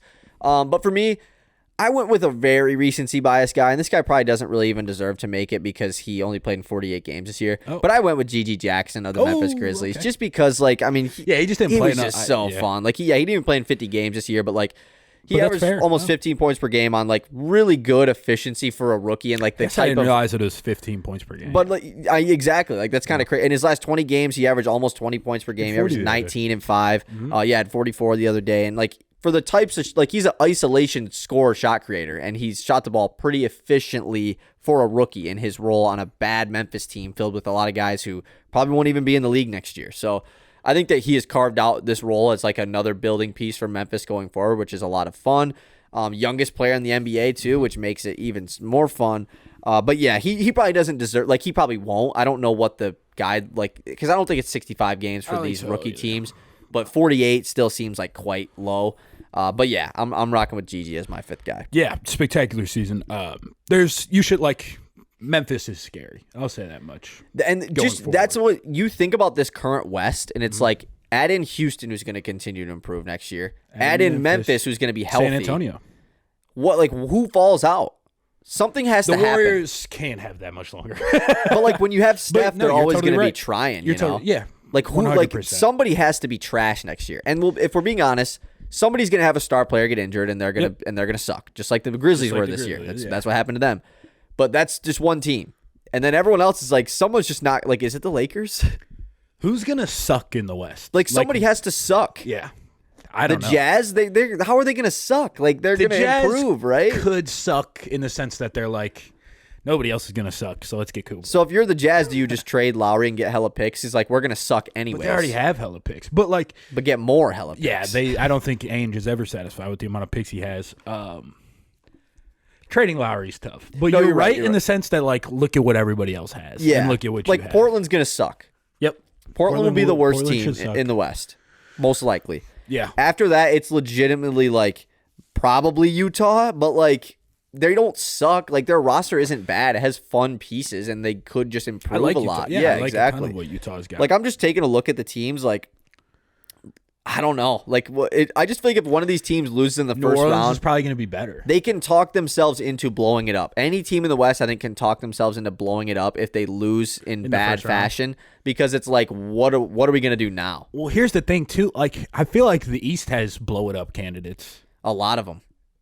Some of those players are going to go West, you know? Like, I don't know. Like, yeah, it's hard, man. The West is ridiculous. And this is why we need expansion teams. This is why we need expansion. That was the hard part of All NBA for me was like the Warriors are good. Yeah. You know? Like, I get that they're in the play-in, but that's a good team. They're a good team. When Draymond plays, they're like a 50-win pace. That team is in the second round in the East, you know? Oh, yeah. Right. Like very possibly. Like most likely, I would say. Yeah, I was talking last night to a couple of people, like, what Eastern Conference teams would be favored against any Western Conference team minus Boston? Right. Like Milwaukee maybe against like New Orleans or I was thinking just top 6, but like Oh, right, I was yeah, thinking yeah. not to play because I do think like Milwaukee like would be- maybe Milwaukee Phoenix maybe and it's maybe yeah. Giannis might not play. By like the the way. Knicks. Probably like the Knicks are a team that I think could be anybody because the way that they play, but they wouldn't be favored. No way. Yeah. Like you could talk yourself into even the top 10 out of the top 10 in the West. You could talk yourself into 8 of them 10 teams being the second best team in the East. Yes, correct. Like if the Lakers were in the East, Yeah. you'd be like, there's Like the next Lakers scariest Bucks team. in a series. Yeah, Like I think I'm correct. taking the Lakers. You know, I it's probably am too. You know, it's really weird. It is weird. I feel bad. It's nice that we're in the East, but I do feel bad too. Like like I follow some Pelicans fans. That's a who I decent feel amount, the and I'm most just like, bad for damn. because they're having such a good season, like under the then they radar, just- basically. And now they're in the play-in tournament. they and took a shit for a week and now they're in the play. And if they miss, no, I mean, I doubt they'll miss the playoffs. Like that would be really unfortunate if they lost to Lakers Warriors essentially. But even if they just lose in like 6 in the first round to Denver, like Right. they're gonna look at the season and be like, oh, this was kind of a failure. But it's like no, 3 they weeks would've- ago, Pelicans were like They're the gonna be like 4 the 4 seed, and we're yeah. like, we could win, or like we could win. Why can't we play with yada yada? Like, yeah. why can't we beat? Why can't we go on a conference finals Right. run? Exactly. And now it's like, oh, because we have to play Denver round 1, and then we have to play Minnesota round 2. And then on the other side, it's like the Magic can't score at all. And and they probably are going to beat Yeah. the Cavs. It's like, okay, where did we leave off at? We just got through all rookie teams. Yeah. Because we're talking about Memphis, how they're just like going to be added. I was thinking about it earlier. That like they're gonna have Ja, Jaren, Desmond Bane, Marcus Smart, Gigi, Vince Williams. Brandon Clark will be healthy. I feel like I'm missing a guy. Steven Adams got traded. Yeah, he got traded to Houston. Maybe I'm not missing a guy, but like that, I just counted 7 players that I think are going to be good, rotational, like actually players. good, and then they have Luke Ja, Kennard still like he could be a shooter, Yep, there's and Ja all-star level, superstar level, maybe. Yep. Desmond Bane sub all-star Yeah. level. Like Jaren is all-star. Jaren all-star level. Yeah, they were a top 10 defense this year. Yeah. Anyway, you know, exactly. Marcus Smart, former depoy, maybe not quite as good anymore, but still good. But maybe with those players, with that cast, he can kind of vamp that. Anytime you need it, Gigi, he's going to probably be able Get to get buckets. you 20. Vince Williams is probably just going to be like a good bench scorer for them. But he's he's defender. Yeah, exactly. You know, like, right. I don't know, man. The West is crazy. It's very The crazy. West is crazy. And we got to get through this playoffs first. That's the even craziest part. Vic's got a lot to over. Like the Victor documentary is going to have a lot to cover, I think, Right. with the Western Conference because he's going to have to play a bunch of these guys. Dude, that's so true. Like the Thunder Spurs series. Any series that Vic goes up against is like They're never going to be easy. Yeah. It's so, oh my God, I'm so excited. Yeah. Okay, let's move on to all defensive teams. These are hard because Very. there's so many guys that I think deserve defensive love, and I don't know the guidelines for these. I don't think there's a games played thing like the 65 at least. I feel like there might, maybe not. And were these were I think never there is because there was a guy where I was like, he doesn't have enough games played. were these always positioned before? They were always positioned. Okay, and obviously I didn't do it that way this year. I hope that they're not still that way. I don't think No, they they're are. positionless now. So I could be talked into switching my lists around, I think. Like that just based off of how difficult I think they were. Yeah, me too. Give me your first team first because I think the second team is harder personally. Yes, agree. All right, Rudy, Bam, Vic. I went with just my top 3. Yep. I feel like that's fair. And then I Yeah, went Rudy, Bam, Vic are my top 3 guys as well.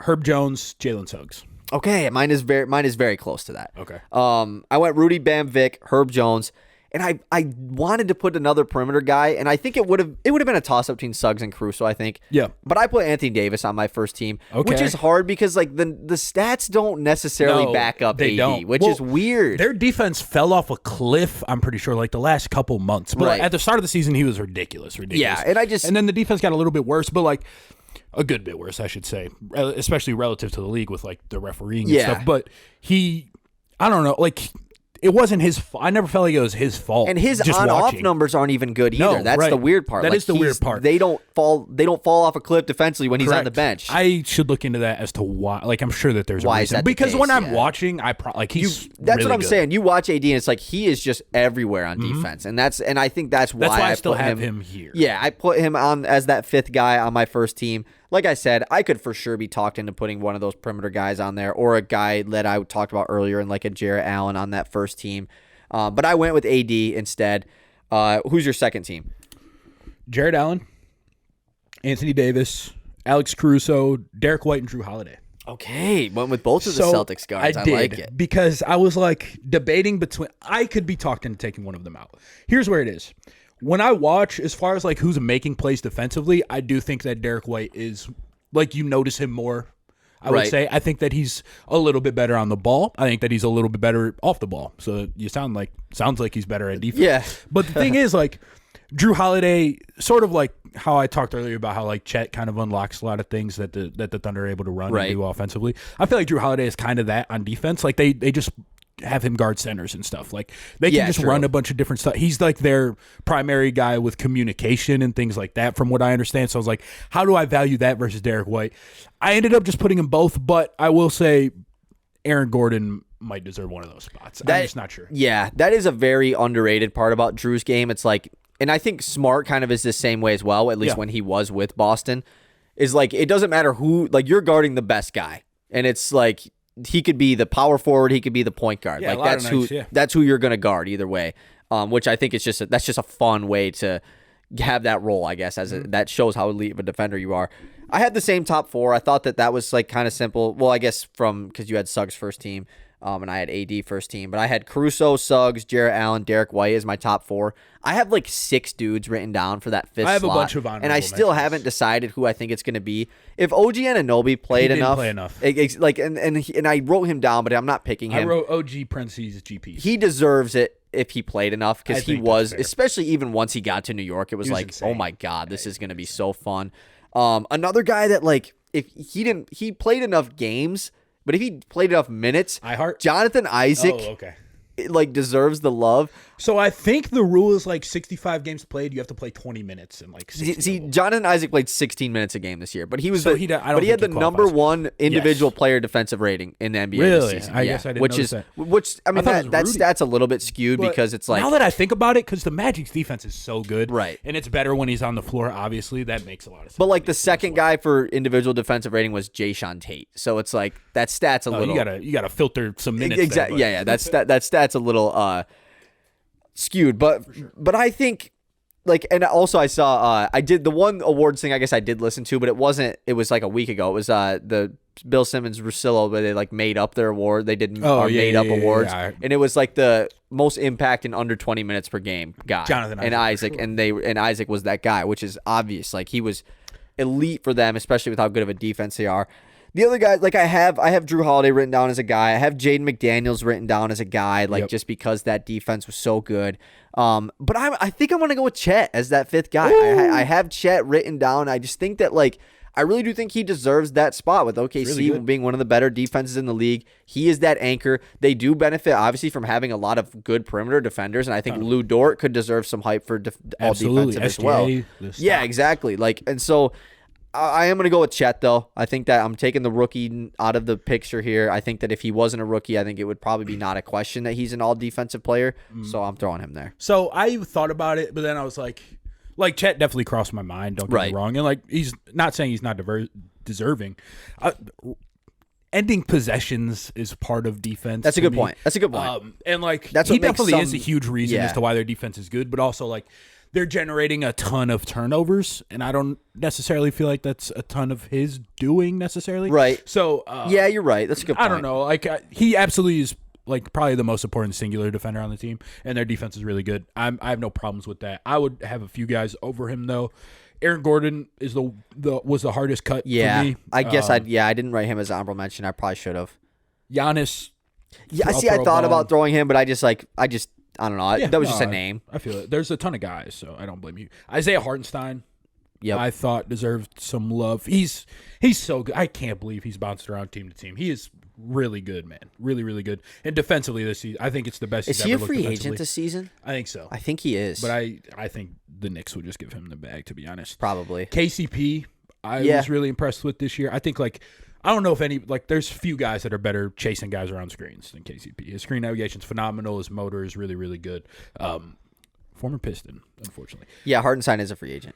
There you go. Playing on $9 million right now. Isaac Okoro, I also wrote down. He had a really good. He just had a good year. Period. Honestly, I really enjoyed this Isaac Okoro season. I've always been a believer of his. This year, finally, offensively, we're starting to ramp it up. We're starting to put it together. John Isaac, OG, and Jaren Jackson.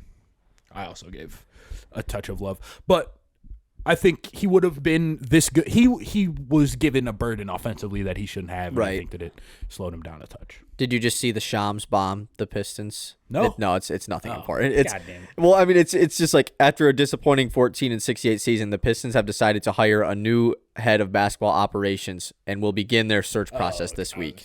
Duh. We knew what it's just. I guess that's news to non-Pistons fans, I guess, that weren't paying attention to it. But yeah, we are going to hire somebody, which that is now officially confirmed. Yay. So excited for that. Okay. Yeah, I already read my guys, so we can move on to all NBA teams now, which I think that this is a very difficult year for all NBA because of one, like the positions thing helped you fill out your all NBA ballots at least. Like it made it easier to like figure out, okay, well this guy, these are the guards, like that. And I think this year not having that system, I'm happy that it exists for sure. I just think it makes it a little bit more difficult to actually like pick the guys, like who straight up had a better season. I struggled with the third team quite a bit. The third team is always the hardest, and I have so many guys. The second team was sort of a layup for me. The first team I think was like the obvious layup. Second team I think I don't know. There's some toss ups because to me I felt confident in my top 10. I would say, and then the next like 3. Yeah, to me all NBA like how good your team was really does matter with all NBA. Like so I think that made it difficult for some of my choices. Did you? I thought about this. This is why I ask. Did you give a little bit extra shove to guys who played in the West? I did. Let me look at my list, I guess, because I didn't really think about it as I was filling it out. Well, just from a team winning perspective. Oh, yes. Because, yes, I would say I agree with that for sure. Because there's several playing guys. It's crazy how much. Like, I'm looking at my teams. It is unbelievable how much better the Western Conference is. Yeah, my whole second team is the Western. My whole third team is West except one guy. Second team is actually I have my second and third team. There's one East guy on each one. That's it. I don't have an East guy on my. Oh yeah, I do. Sorry, I do. Wait, so I only have one, three. two, do you three, only have? I have 4 All NBA players from the Eastern Conference. And one of them is like my last guy on the third team. I got 3. Yeah, because my fourth guy was like my unreal. last guy that I put in on the third unreal. team. That's crazy. I mean, like, no Embiid obviously plays a big role in that, but even then, it's like that's insane. That's insane. That can't have ever happened. And the main guys that are not qualified for All NBA, like Donovan Mitchell would have been All NBA this year. That's true. Yeah, the East. Joel Embiid got hurt by injuries a little bit more. With those are like the only guys that really like were locks, I think, to make All NBA that got injured. I saw a list earlier of guys that didn't qualify, so I want to double check this really quickly. All right, yeah. Okay, yeah, I got it pulled up right here. Scotty Barnes is ineligible. I don't think he would have been All NBA. He wouldn't have made it. Brandon Ingram's ineligible. He's West. Jimmy Butler would not have made it. Lauri Markkanen would not have made it. Cat might have made it. But he's obviously in the West anyways. Trae Young might have made it. Probably not. He definitely wouldn't have made it, actually. Yeah. Kyrie obviously doesn't if they make snuck into the playoffs with Trae, I think he probably would have had a True. decent shot. And that's basically it. Like, the other guys are just guys that like Desmond Bane. Ridiculous. Desmond Bane is not It's making nice All the NBA. Pistons are like that gives me. If we were in the West, we'd just be fucked, dude. Like, Exactly. it'd just be over. That's true. Like, would you rather be the Pistons or the Spurs? No, I'm joking. I'm joking. Would you rather be the Pistons or the Trailblazers? Pistons, literally just because of the East, though. Yeah, that's definitely fair. Okay, let's do it. First team All NBA. I think this is pretty simple. Yeah, I mean it's just our MVPs, and then I added Tatum. Yeah, plus Tatum. Yeah, it's just Luka Shea or Jokic, Luka Shea, Giannis, Tatum. Brunson's getting a lot of push right now. And I just think that like at the end of the day, you do have to give like the Celtics were the best team in the NBA by far, and I think that you just have to put the best. And I think he just kind of gets shit on for being like, his team is so good. He gets shit on because it's like MVP, and it's like no. Yeah, like that's the shit on. I think part of it. That's a good point. I was always kind of a Tatum hater, I guess. Just like, not even a Tatum hater. It's just like he moves me the least of like the stars for sure. Yeah. So, dude, speaking of this, I'm happy I just thought about this because I wanted to bring it up. The most watched game of the regular season this year, most streamed game in the NBA regular season. Take a guess what game it was. Which this was from like I really tried to double check this site to make sure it was real. No. Okay. The Nuggets Celtics game sticks out to me as one I don't that know. I feel wish like everybody was watching. I need to find this tweet to find because I had the top 10, but the number one was just. I mean, I guess the Lakers were probably. Was it Lakers Celtics? Nope.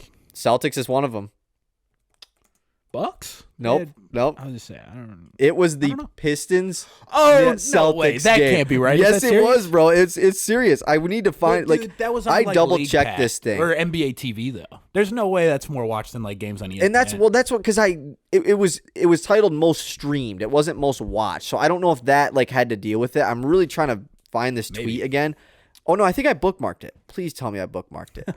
Because if that is the case, like, okay, I did. Let's go. Top 10 most viewed games from the 2023-24 regular season. 109K total live game viewers in Pistons Celtics. That's ridiculous. And then second was Mavs Hawks with Luka scored 73. Wow. Really? Yeah, but like Is that like watched after the fact? I don't know. It's total live game viewers. What does that mean? Oh, well then no, those can't be more than ESPN live game. Like Lakers Bucks is the third one. That OT game from not that long ago. That's number 3. Was that on that? That had to have been. It definitely it was definitely like on ESPN or something. Then you have like the All-Star game is 4th. Lakers Warriors is 5th. So I think it's real. Yeah. But I don't know. It's just kind of like it could be fake. But either way, like that game was like that game was like the NBA Finals. Yeah, it was. That was so much fun. I remember being in a Spaces after that game and everybody going crazy. Because Cade went off that game. He Like did. it was Cade versus Tate. Well, Tatum had played really good in the second half as well. Okay, second team. Porzingis. Oh yeah, Porzingis. He was hitting he lit us up. deep as hell threes. Yeah. Second team. Who's your second team? I think there's Not like in order, but 3/4 locks. all right, locks. Brunson, Yep. Ant, Yep. KD. Yep. I think those are the 3, and then maybe a 4th lock. Did you have Kawhi? Kawhi. Okay. Did you have Kawhi? Yep. Okay. So I think those are the 4 locks. And then I had AD. Okay, I had 82. Yeah, that's what I. And I think that Really good season from AD.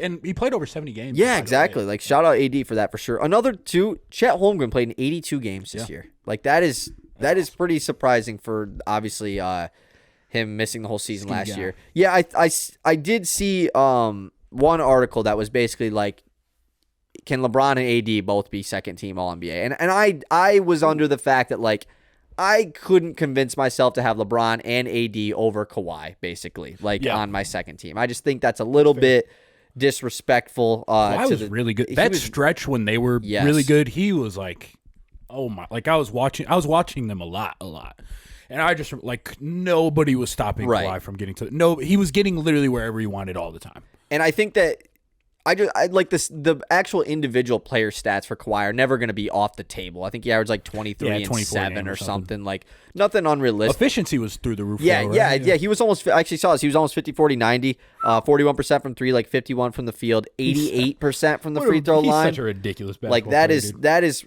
unreal from Kawhi. So he makes the All NBA second team for me as well. I love watching Kawhi. Like the strength, I think, is the thing that always stands Yes. out. Like obviously, there's the shot making, of course. Like he's one of the best mid-range jump shooters ever, and shoots 41% from 3, as you said. And defensively, anytime he's locked in, he's still spectacular. The strength is like it's like Michael Jordan on roids. Yeah. There are some nights where I'm just like, what do you spell? Like guys are trying to foul him, and he's just like up through it. Yeah. 2 points. Like It's awesome. I love it. Yeah, And I'm so excited for him hopefully back in the playoffs healthy. Yeah, we'll All get to it when we signs are talk pointing about that towards series, that. but Yeah. yes. Okay. Third team All NBA. We had the same exact first and second team so far. I'm going to take a wild guess here and say that we're going to have different third teams here. Well, I know we for sure do because I said I had 4 Eastern Conference guys. So who is your third team? So, third team, LeBron. Yep. I feel like he has to make a team. The third team was hard for me. I ended up being big heavy. I don't know. Okay. I don't know if that. So like I really struggled. See, I was opposite. I was guard heavy. Really? Okay. Yeah. So I went with Steph. Yep. He had a really good year. Defensively, I think his worst year, I would say. I will say that about Steph. I think that probably just his worst year in a minute, to be honest. Yeah, but that's not like a bad thing. No, of course. That's why he's 13 just and not happens, first yeah. or second team. And in the clutch, he was phenomenal. I brought up those numbers earlier. I went Bam. Is the guy that I think nobody else really honorable has. mention I for talked me. about how much I felt like how important I felt like he was defensively, and I was like, that's just so impactful to a team that really just did not have any consistency around it throughout the season, especially Jimmy not caring at all. So I do value what he brings throughout a regular season. I ended up with Rudy. Okay. All NBA third team. Okay. Again, just defensively, like they are that good because their defense is that good, and their defense is that good because Rudy is that good. Right. Rudy was the guy that I ended up putting over Rudy. It was a toss-up between Rudy and him as my last spot. Okay. So he just missed the cut. All right, so one spot left. This was very hard. I thought about a ton of a lot of guys. It ended up being between two guys for me at the end of the day, Sabonis and Zion. Okay. And it's tough because it's like there's so many guys, dude. Yeah, there are so many guys. I'm gonna end up with Zion. I think he's just like better. As stupid as that sounds, but when we got down to, here's the thing. So he ended the year really well. Sabonis was exactly right. Like it was that Sabonis had a huge lead for a minute there. Obviously I wasn't like thinking of this the whole time, but the last month or so from Zion put me over the thing. It sucks that the last week almost had me take him off, to be honest. Right. With you. But Sabonis' consistency throughout the year on a team that was so up and down around him, like he's the only reason that they even treaded water for a lot of the season. Yeah. Like he was just a consistent, hey man, get you 20, 10, and 9, like every night. And he's gonna own the boards. They're gonna run their entire offense through him. He's gonna touch the ball on every possession. He'll score. He'll throw a shoulder into you. Probably an offensive foul. They don't call it. Can't fault him for that. But Zion, the last month, like he was just kind of so nuclear, and I think that he had enough stretches throughout the season where I was like, this is one of the best offensive players in the league. And then the defense really picked up lately, and I commend him for that. The playmaking, like I think he's as good a playmaker as Sabonis is where I ended up. I get Sabonis obviously averages more assists, but as far as who is creating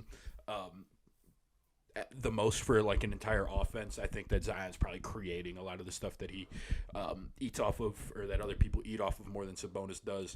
And he's a better scorer, and defensively, like I ended up being like, I think Zion's better on offense. I think Zion's better on defense. Yeah, I think that's fair. And that would equate to making it. Defense, I'll say that much. But he ended up better. Yeah, so our teams are different for sure. Because I went defense, like the defense just kind of with Bam and Rudy. Right, yeah. And like I said, I just left off Rudy. He was my top honorable mention. So I have the same as you, LeBron and Steph. Those are the only two that we had the same. I put Devin Booker on my All-NBA third team. I could have done that. And like I think just like specifically to like the change from like not having Chris Paul this year, like I think that is like a main reason why I gave him that boost. Like he was still really efficient this year, and he really upped his game as a playmaker, as a true like not point guard, but just as a true guy that has the ball in his hands all the time. He was creating a lot further. It was his best playmaking season. For sure. And it was like, this is one of his better seasons in general. And so I'm giving him the nod there. I did go with Sabonis. I think that just the part where you mentioned like him keeping the Kings afloat while Fox was injured / just not playing phenomenally anyways. I think that really like last year it was like Fox is clearly like the top guy. Sabonis is his little, or not his little, but is his sidekick. And then this year was like, okay, Sabonis is like their best guy, at least just this season specifically. Yeah. You might still think Fox is better in general. He's just so steady. Fox right, yeah, he does his thing. Can raise the ceiling in a different way than Sabonis. And I think Sabonis for Devin Booker should be on the team. Now that I think about it, Devin Booker should be on my team. That was a bad. Yeah. Like Sabonis, I think for the not being this like elite defender, you kind of mentioned it, but like his ability to finish possessions and and his strength that he has definitely makes him at least like competent. Like it doesn't. He's never going to be this elite defensive rim protector, but that's not what he is. He's in this offensive hub that helps them flow through everything. So he made my All-NBA team. And then that fifth slot, this one was hard because this is where I really had to go back and count the whole season as this. I put Tyrese Halliburton on my All-NBA third team over Rudy Gobert. It was so difficult. The other guys that I had as honorable mentions was Zion was a top guy. Jaylen Brown, just like, for being definitely like he had a really good season on the best team in the league. Zion, by the way, okay, I've been convinced. No more Zion. Well, I was just like, Booker had a really good, he was really. He had a really good year. He was really good. And it sucks having two Suns and no Pelicans. Like that sucks for them. But like, but now they're Suns higher are not in the play-in, and it's a good point. Booker had a phenomenal year for sure. I wrote down Bam here. I wrote down Vic as an honorable mention, like just because for fun. Sure. As a sleeper honorable mention, I wrote down J-Dub too, like just because he's obviously never would have made it, but I just wrote him down. Really good.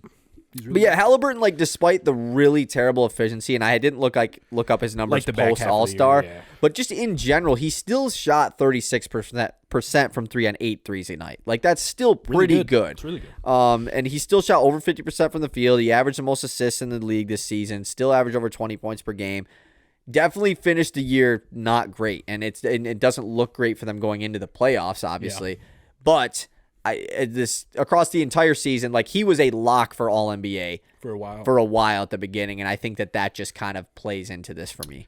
That stretch like in the middle of the season where he was hurt, obviously. Right, yeah. And he was just not playing 20 minutes a night. He wasn't giving you any. Like, that's just ended up just for me so he being could like, qualify for All NBA. He just wasn't giving you much. You're so right. I don't know. That's fair. I get like the passing, and he led the league in assists, and offensively he was great. Like, all true. He definitely is deserving of honorable mention minimum, deserving of getting the award, and like I hope he does so that he gets the contract that he Right, did. yeah. But I didn't quite have him as a top 15 guy. Totally fair. I don't know. Do you count the play? Like, is the play or not the play in the in-season tournament? Does that count for more? It plays into it. It definitely does. Like it was high stakes basketball games. You know, I'm not going to blame you for that. It's your criteria. Yeah, I would say that plays into it. I don't know if it necessarily is why the end all be all as to why I put him on my team, but yeah, he's on that list. Okay, moving on. Before we get into the playoffs, we're close to there. It's time to do the fun list, and that is the all league pass team. I only have 5 guys, but I have honorable mentions because I didn't make 2 teams. Matt made 2 teams though, so I'll let you go first.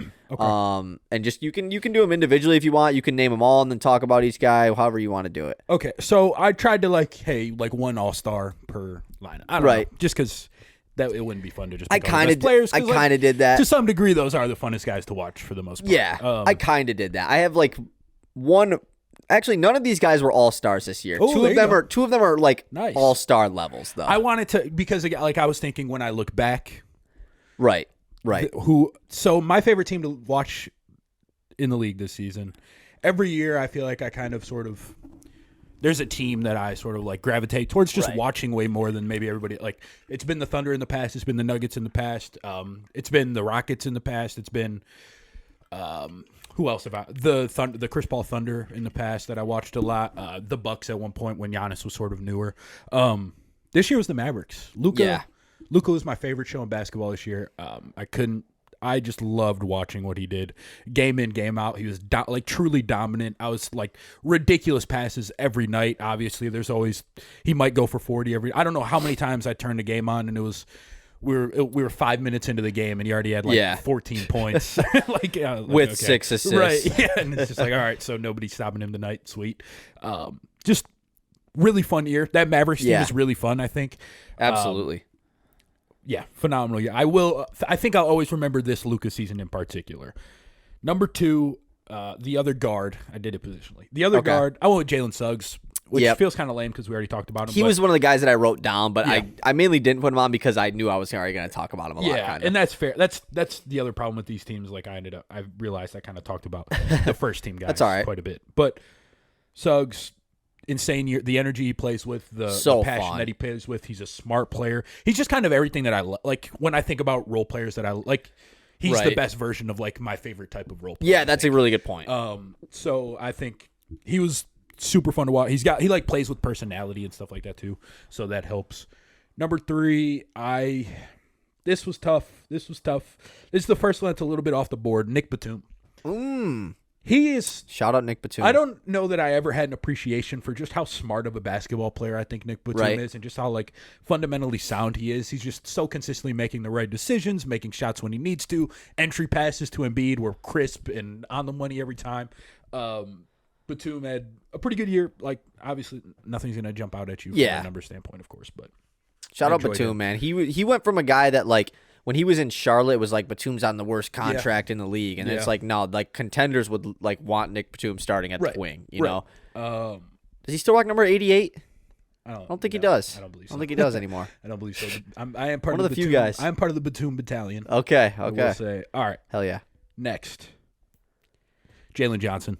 Yep. Yeah, that's a good one. He That's a was really good one. so much fun to watch this year. I like Trae Young, so like I'll watch the Hawks a decent amount. And then it got to a point where I didn't even feel like I was necessarily watching for Trae Young as much as I was watching Jalen Johnson. Then he got hurt. That was very unfortunate. Very. But he's so much fun to watch. Defensively, like he's not perfect. He's not very fundamentally sound, I think. But fun to like he's making a lot of plays, you know, like he's making splash plays, weak side rim protection and stuff like that, which I always appreciate quite a bit. No play in basketball I like more than a good weak side rotation block a shot. And Jalen Suggs does that too. Yeah. So Jalen Johnson, and then offensively, kind of a fun player. Like he's just a big wing that can handle and like bring the ball up and push the pace and pass.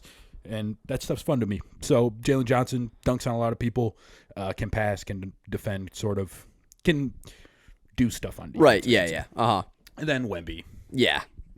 Wemby's an obvious one. How can you not? How can you not have him? He is the most fun player in the league to watch. So I'll do my like honorable mentions that I didn't write down just because I didn't have a second team, but there's three guys. So Jalen Suggs was one of them. Oh, there you go. Suggs is just, I mean, we've already talked about him enough. Yeah. You kind of talked with this guy earlier, KCP. I love watching KCP, dude. Like he is just, and this kind of fits this theme. Like my three honorable mentions all are similar players, play styles at least. KCP is just so fun to watch on defense, and he can get hot at any given moment. I think that's what's so fun about him. And then the third guy was Derek White, like just another guy that is just like incredibly watched. Like if you are a real basketball last appreciator, year he would have been first team for me. Yeah, like he's just so much fun to watch wreak havoc on defense, and then come down on offense and get to the basket, and just with all the good players around him too, make every open three. Yeah, exactly. You know who would have been on this list last year? Al Horford. Yeah, because he was incredible last year. Playoff. Yeah, exactly. Okay, but my five guys. I'll do Wemby's one of them. Wemby was the first guy. When as soon as you sent me that, it's like Wemby's on here. Very obvious. The second guy who is like the all-star level guy, wasn't an all-star this year, but clearly is an all-star, was not Luka. I went with Kyrie. Okay. Just because Kyrie in general is just like one of the most fun guys to watch. And he had a sick year this year. And he had nothing else that made you like think about just basketball Kyrie this year. You know, like every time you watch, I don't know what I love. Like I had an appreciation for Kyrie off the court this season. I think that's what I'm saying. Not even necessarily that he wasn't doing it. I just felt like I don't know. He seemed happy this year. Measured, happy. Like like that. Post-game press conferences, he would be like smiling and laughing with reporters, and it's just like. Yeah, he seems to just I became a much bigger life. Kyrie fan. And I've always been a big Kyrie Me too. guy. I was never like, and I hated the off-the-court stuff because guy. I was like, man, I just love Kyrie as a basketball player. I hate that he gets all this stuff about the off-the-court stuff. And I think this year not having that at all, and it was just like, you just get to watch Kyrie play basketball. He's just like his own guy. And like he's just doing his own thing. He has a personality and everything. Definitely, yeah. And he's very open about it. But I think, like you said, he just had a sick year this year alongside Luka. Like, that's just already a show that you want to watch in general. Yeah. And the nights that they both had it going, that is so much fun to watch. And they got bigs who dunk on everybody. Yeah, exactly. Throw lobs. Like Derrick Jones running in transition. They play a very fun style of basketball where it's like we have two elite ball handling, shot creating guards. Yeah. They're just going to go to work. And we're going to have guys rolling to the rim and guys ready to catch and shoot threes the whole time. It is funny. It's fun. Yeah, it is super fun. And I think a lot of people like look at it and it's like, well, Luka just has the ball the whole time. How is that fun? Everybody's just watching.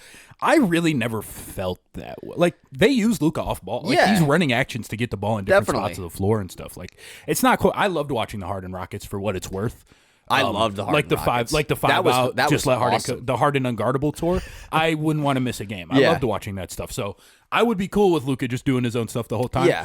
But that's not. I never really felt like that's what it was. Maybe for stretches when it had to be. Right. But like the last like couple months, I don't know that I felt that at all. That's a good point. Another guy who I just thought of that would like I remember I was going to put him on here.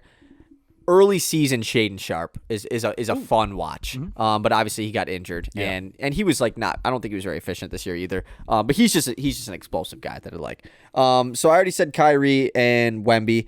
I put Amen Thompson on here, and I was gonna put Amen / Asar, but like I feel like I couldn't put a Piston on here. But like that's who's more similar to Asar than Amen. Like we've already talked a lot about him. My other two guys, J-Dub. In the fourth quarter, specifically in clutch time, J-Dub. No one is more. I mean, okay, that's a lie. There is more fun guys, but man, when it comes down to crunch time, you're thinking, okay, Shea's about to go off here. Like it's gonna be his time. It's like, nah, J-Dub gets that ball and he ain't looking for Shea. He's looking to get the team a bucket. I love watching him I in think clutch he's the most time. efficient clutch time scorer in the league this year. That would not surprise me at all. Yeah. And the fact that Like Shea 80 is true also shooting. like one of the more elite clutch time players as well makes them pretty dangerous. But yeah, J-Dub in general, like he can get to any spot like Shea can, especially late in that game and hit He's a good pull-up from everywhere. jumper. Like, Yeah, that's exactly. the thing. When it was like, oh, like there was some controversy as far as like people calling J-Dub overrated, underrated, yada yada. Like there's a lot of clashing about that. And I get it. Obviously, like he's in such a completely different situation, like a Cade or other young guys that like, he might be compared to Cade, Paolo, whoever people want to say he's better than. But like, and like I get that obviously, and like that's important to know. I'm not saying I would trade Cade for him, but he's good at like I don't know what you think wouldn't work on a worse team. Yeah, exactly. He's good at everything. It's not like he's, and I think we've talked about this before, but when that whole Jalen Williams thing was randomly going on about like, Top can 20 he guy. be a top number Jackson one guy Frank. on a team? Yeah. A lot of Set it people off. were like comparing it to like Mikal Bridges, and it's just like, how can Not you the even same. say that? It's that, not that the like same at all. J-Dub is already this shot creating, playmaking ball handler that Mikal plays off Bridges ball because never they was. have- Exactly. Because they have one of the 5 best players in the league. Mikal Bridges played the off ball because that's all he just That's just what catch he and did, shoot threes. yeah. That's what he did. And yes, he had that stretch where he was pretty good last season, but I just think that it's an unfair comparison because it didn't even really make sense. Yeah, I think it doesn't make sense. I think it's one of those like J-Dub is so well rounded that it's almost like he's better. Like, you could argue he's better as a number 2 or number 3, and I think that's fine because again he can do everything. Probably. But if he had his own team, he'd be pretty good. I think that you could say it about a lot of guys, like Kyrie. If Kyrie had his own team, he'd probably be really freaking good, but he's probably just better off as a second guy, you know? Yeah, right for sure. But I'm even speaking to like just like the young guy, like Right, okay, I Cade get what and you're saying, Paolo yeah. already have the keys to their own teams. I'm saying Right. if J-Dub had the keys to a team, like he'd be sweet. Yeah, I totally agree with that. I'm all aboard that. Number 5 is a fun one. And I thought about putting Josh Hart, right? And then I realized, no, there is a way more fun guy on that same squad. Dante DiVincenzo was cinema this year. He was. He really was. I mean, watching him become a guy who essentially became the Knicks' number 2 like scorer, shoot like at least shots wise, with Randall going out and just all the different and losing RJ and losing quickly. Like this Knicks team, I love this version of this Knicks team. Like they are just a very fun team. I love watching Brunson, obviously. DiVincenzo just shoots the shit out of the basketball. Really does. Like he is but like it's not like he's chucking shots. Like they're good. He just finds ways to get 40%, open. right? Yeah, he shot 44%, or no, excuse me, 40% All right, I flat. was gonna 44% was his what? field goal.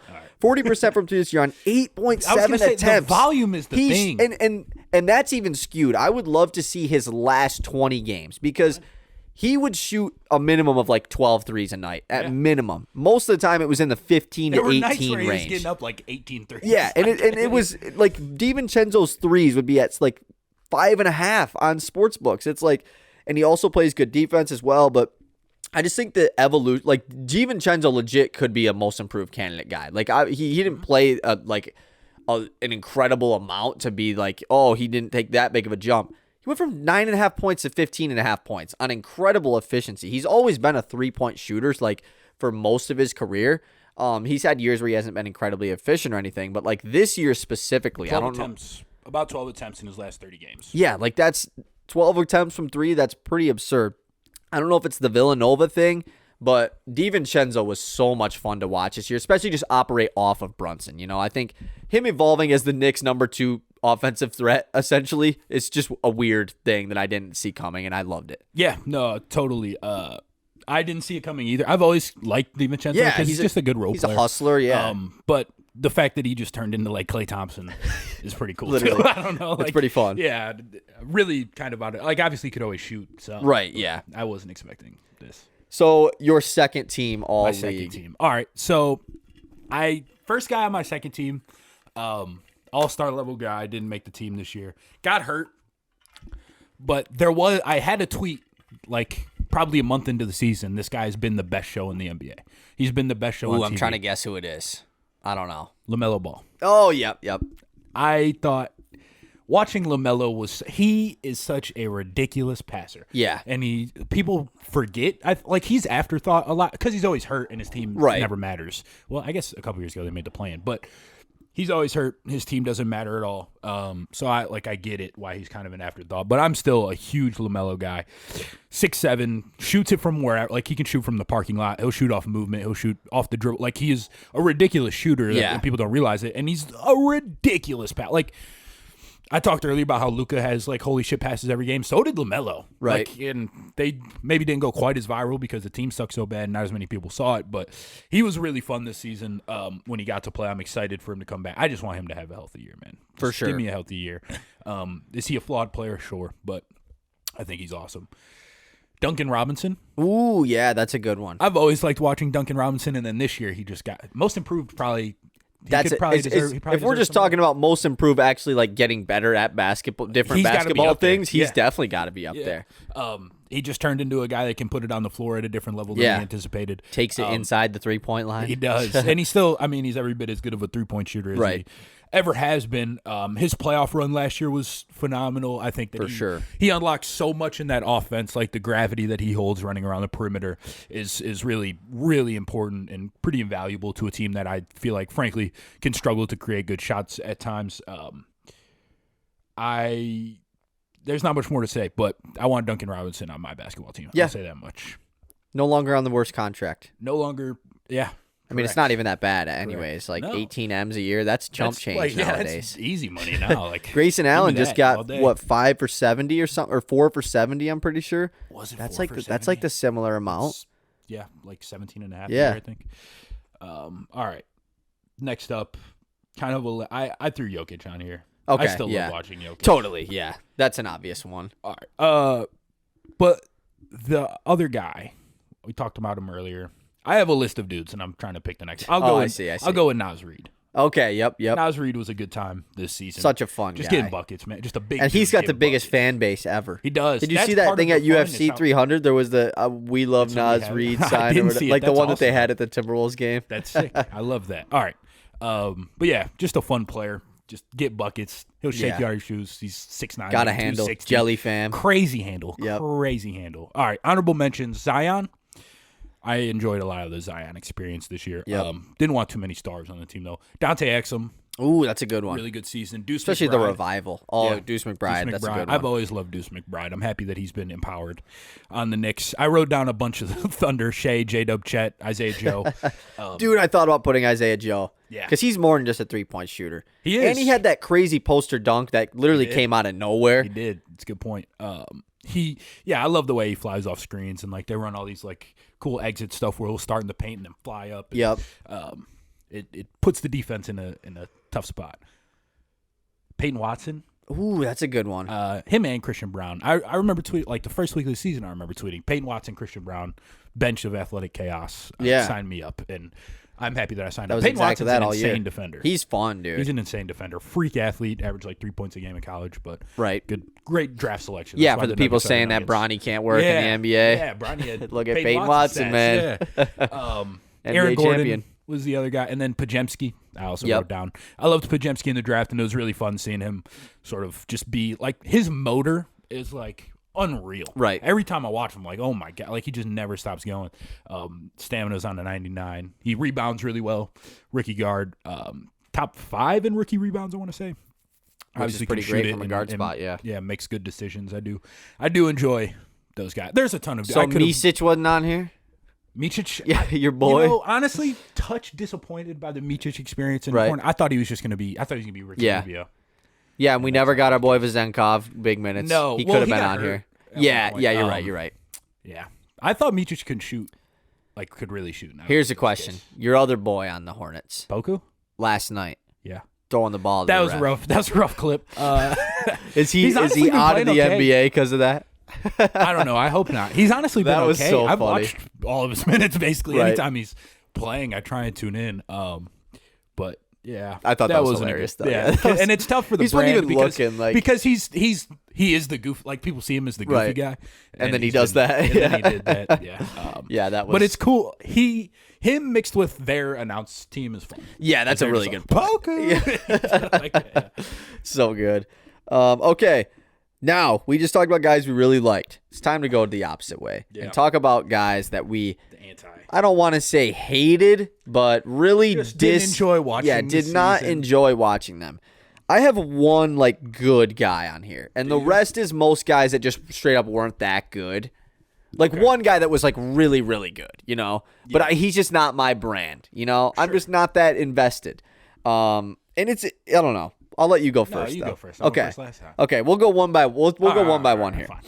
Okay. My number one guy immediately when you said that we should do this is Evan Fournier. Same. He's my number one guy. And the reason why it's Evan Fournier, and I thought about putting a good amount of Pistons on here, but I was like, I can't do that because that's just, I mean, I could go on and on about this. Correct. Evan Fournier was just like the way worse version of Alec Burks when he showed up, because Alec Burks would at least have the games where it's like, holy shit, we just won because Alec Burks had 30 off the bench. Yeah. And Fournier came in and thought he could do that, but didn't do that ever. And he was, he'd get the ball, he'd turn it over, he'd shoot some terrible shot. He really was just a bad NBA player. And I thought that maybe he was going to like help our young guys a little bit or something. Absolutely not. And he became a Monty favorite. Of course he did. He even started some games. Fournier was number one on the list. He's in his own tier. Yes. He's in a tier with one other guy for me. Okay. But yeah, he was number one on my list easily. Yeah. Just the way, like, you couldn't dream up of a player that is so destructive and so like ridiculous, like horrifying to watch. Even when he played good, it was like, God, this sucks because he's just going to shoot another bad shot. It's bad. He never creates good shots. He doesn't pass. He doesn't play defense. There's nothing good. Like, Evan Fournier, dead ass, should be playing in Greece. Yes. There's no question about, like, the fact that he's still in the league is ridiculous. There's a reason Tibbs didn't want to play him anymore. There's a reason he had to ask for a trade, and it's because it sucks to watch him. Bad. It sucks to play with him, and it probably kind of sucks to be him because you're just taking contested jumpers all the time. You can't get open. Yeah. I think you totally worded that perfectly. I hate Evan Fournier. He's my least favorite player ever. Ever. Well, aside from, like, terrible people, I suppose. Right, yeah. Oh, I get, yeah. But that makes sense. As far as, like, person that I've least enjoyed watching ever in the history of basketball, Evan Fournier is number one. Yeah, I totally agree with that. Fournier sucks. At least this season for me. I could probably think of more guys that I hated more. I wasn't a Kyle Singler guy when he was on the Pistons. That was a guy I originally hated. I don't know. Yeah, but Fournier, Fournier just is, like, as the vet. The last guy, like, Saban Lee used to piss me off real bad. Yeah. Because he just never passed them. Right. I don't like guys who never ever pass. I mean, like, they can't score. Wasn't a big.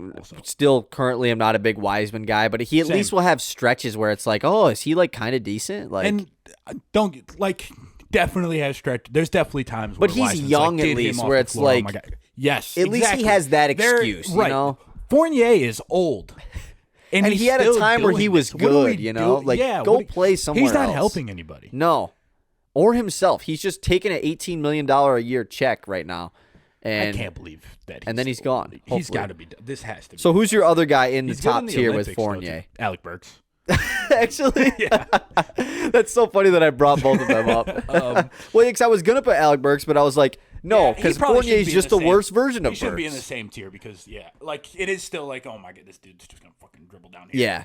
Because he at least had like a 2 or 3 week stretch where he actually was playing good. Yeah, he would have stretches where he played good, like he drew fouls, like he did have a whistle for sure. So there was that stuff, and like I don't know, I didn't always hate Burks. Like I was like, oh, off the bench, this dude can come and be a spark plug. And this year, it just sort of wore down on you a little bit because it really felt like he wasn't doing anything for anybody else out there. I mean, you could go on. Like, Joe Harris this year was terrible. But, like it wasn't like he was throwing possessions. Yeah, you're right. That's a good point. Yeah, that's a good point. Mainly just Burks and Fournier were doing that. Yeah. Okay, my next guy. I'm going to get this one out of the way because I kind of mentioned it earlier. Okay. Point Sohan is on my list. Fair. Because that was just, and that was more of a Wemby thing than anything. It was like, dude, what are we doing playing Jeremy Sohan at point guard right now? And so that's why I chose him. It just wasn't good basketball. It was just frustrating. And he didn't have that bad of a year. Like that. No, like I like Sohan. Exactly. Like I think he definitely could. Like he fits in that group of guys. But the way that they used him in the beginning of the year, I couldn't stand watching it. It was just frustrating to watch. Yeah, that's like because watching a decent amount of Spurs. because of Wemby, of course. And it was just like he just wasn't getting the ball in good positions at all ever. And it's not like Wemby needed the ball 24/7, but it was like he got Wemby the has ball, a chance to score easily right here, you're not and he's not even looking at him. Yeah. I didn't have Sohan on my list. I like Sohan, and I like him when he's playing his normal position. Yeah. It's not his fault that he played point guard. Is sort of exactly. where I landed. Yeah, that's a good point. But I understand. Right. That selection. All right. Next guy. We could stick in San Antonio, Keldon Johnson, man. Ooh, okay. We talked about him a little bit earlier. Oh my goodness, he's just. He was my most improved player pick, I think, 2 seasons ago. The first year of DeMar was out of San Antonio. I was like trying to go sleeper, like, time. Keldon's about to take over. KJ time. Didn't happen. Yeah, I remember probably a year ago ish. Carson in that Snapchat group chat we have where we talk about hoops. Me and him we got into it about Keldon Johnson on Twitter. Like I was just like, he's pretty, like he'll be good. What's the problem? Like he does this well and he does that well. What's the problem? Carson, you were right, dude. He sucks. Dude. Because I was under the impression that he could defend. I guess I just watched the wrong games. Right. And also he was on Team USA that one year. And so I was Very true. Why else would he be there? But like doing the dirty work. Point. I was like, yeah, I mean, Keldon Johnson 3-and-D. What's the problem? That's just not the case, man. That's not the case. He's very bad at defense, very bad passer. The entry passes are horrific. Yeah. I did not and he's just he's just getting them up all the time. Right. So if Keldon Johnson was on a worse team, well, that's not possible. There's not many teams. If he was on like the Wizards? Raptors, or the Wizards, he would have been like off the radar enough for me. Yeah, to like not who maybe cares? Put him on his Right. team, That's a good but, point. You're asking my anti-league pass teams, guys that frustrate me the most. He's up there. So here's my pick for a guy that I ended up not watching that much of him, like at a certain point. But at the beginning of the year, the reason I have him on a most hated list or whatever, or this list, is because I had the expectations. I thought it was going to be like, he's about to go off. I think I know. And it's Jordan Poole. Yeah. Because I was in that group of people that was like, Poole's on his own squad. Like he's not going to put up an efficient 25, but he's going to put up 25. You know, like that's legitimately what I thought.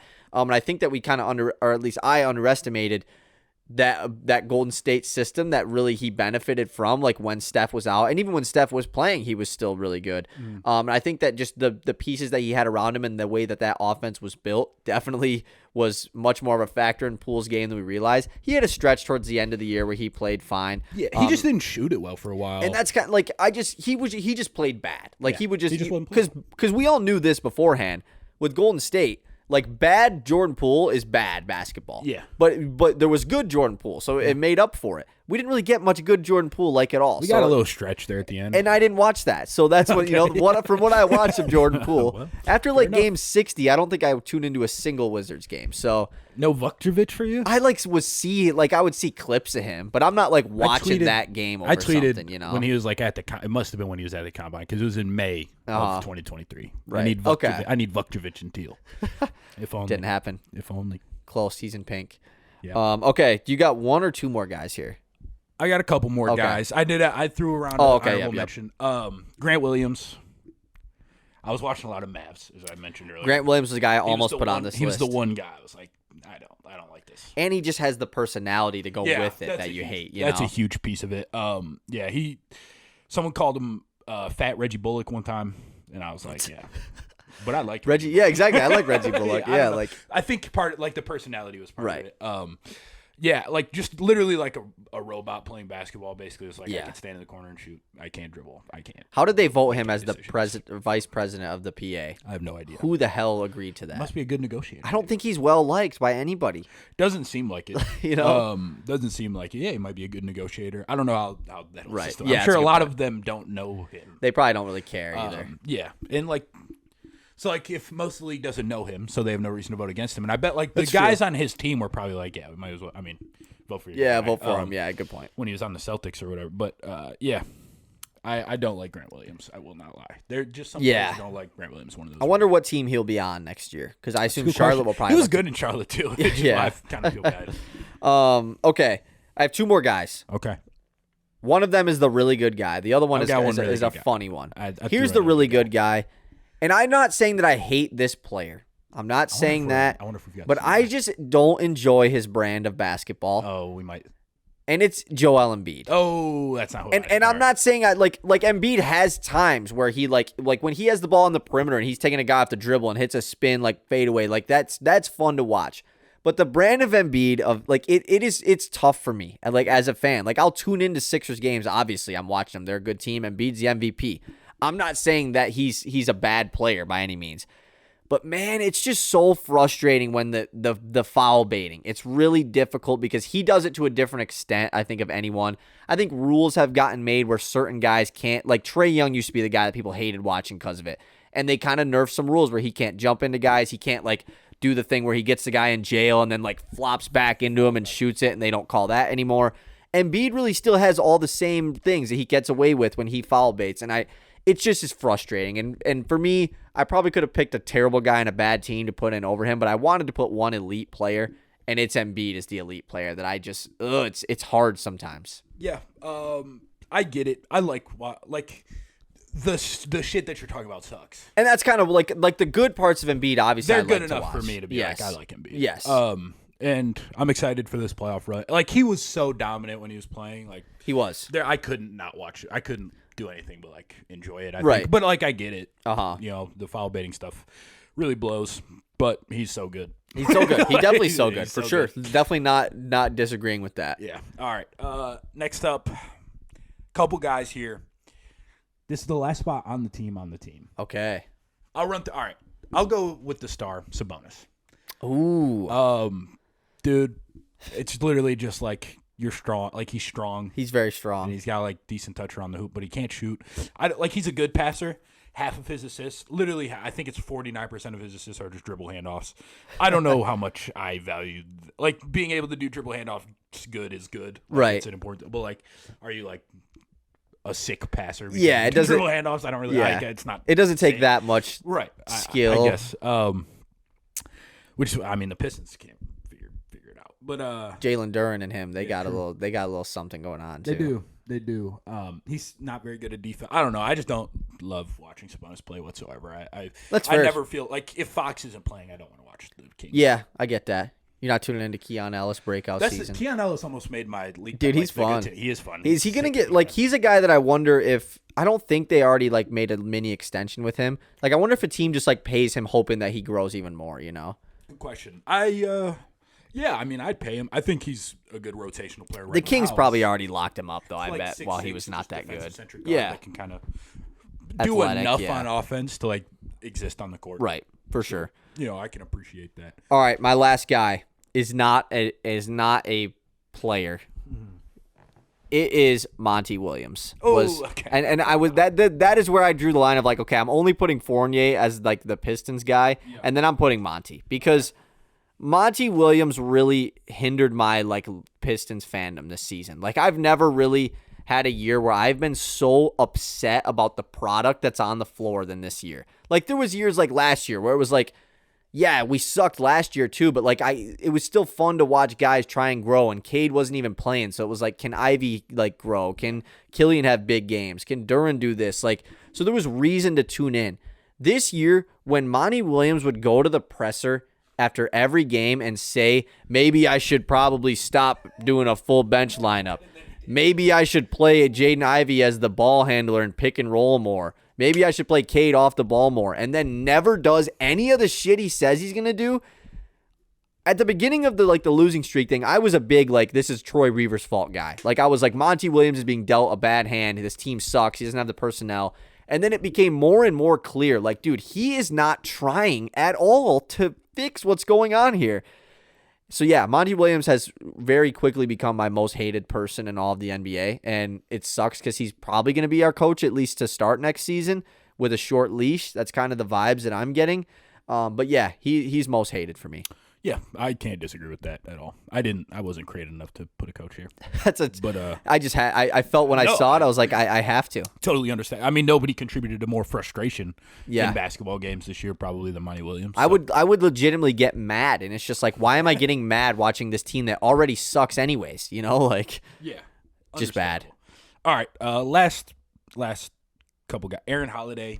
Ooh, okay. I don't know. I don't know. Mainly because he was just probably playing over a men. Yeah, that was definitely part of it. But also, it'd be like a men and Cam Whitmore on the court, and it's like, I want to see them, and then here comes Aaron Holiday. Right, yeah, good point. About to struggle to get a good shot here. He's really not that bad. Like, he's really not bad. Yeah. This isn't a Fournier situation or anything. That's true. Like, he's a perfectly fine role player. I just really didn't like watching him. Yeah. Oh, DeJounte Murray's the other one. But he had enough sick plays at the end of games where it was like, right. He won't make the team But anymore. The DeJounte Murray possession to possession, yes. I do not like DeJounte I think Murray. the DeJounte Murray progression as a player has like it just sucks. Like he was this guy that was like an all defensive like guard that can play make, and then he just has become a guy who doesn't really try on defense anymore, and isn't good enough of an offensive player to like be able to do that. You know, like I think he's just straight up not a good defender anymore. Yeah, to be blunt, like he's just straight up. I think he's unfortunate. He has to get back cut more than any player in the league, and it can't be. You think it's just an Atlanta thing? Like that's just the vibes of Atlanta. They just get back like cut their a lot. team just as a in their team general does get back cut a ton. I have noticed that, but I can't, no. Even Trey tried on defense. This year. I don't know. I don't know. People believe in Quinn Snyder as a good coach. Like, do you think that would be the cause of it? I don't know. Right. They don't necessarily have like defensive tone setters. Yeah. They had DeLon Wright at one point. Maybe. Shout out to DeLon Wright. Shout out to DeLon Wright. Pistons legend. Yeah.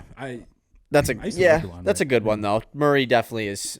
He's not that great of a watch, but he has the big games. Sorry, number one on the.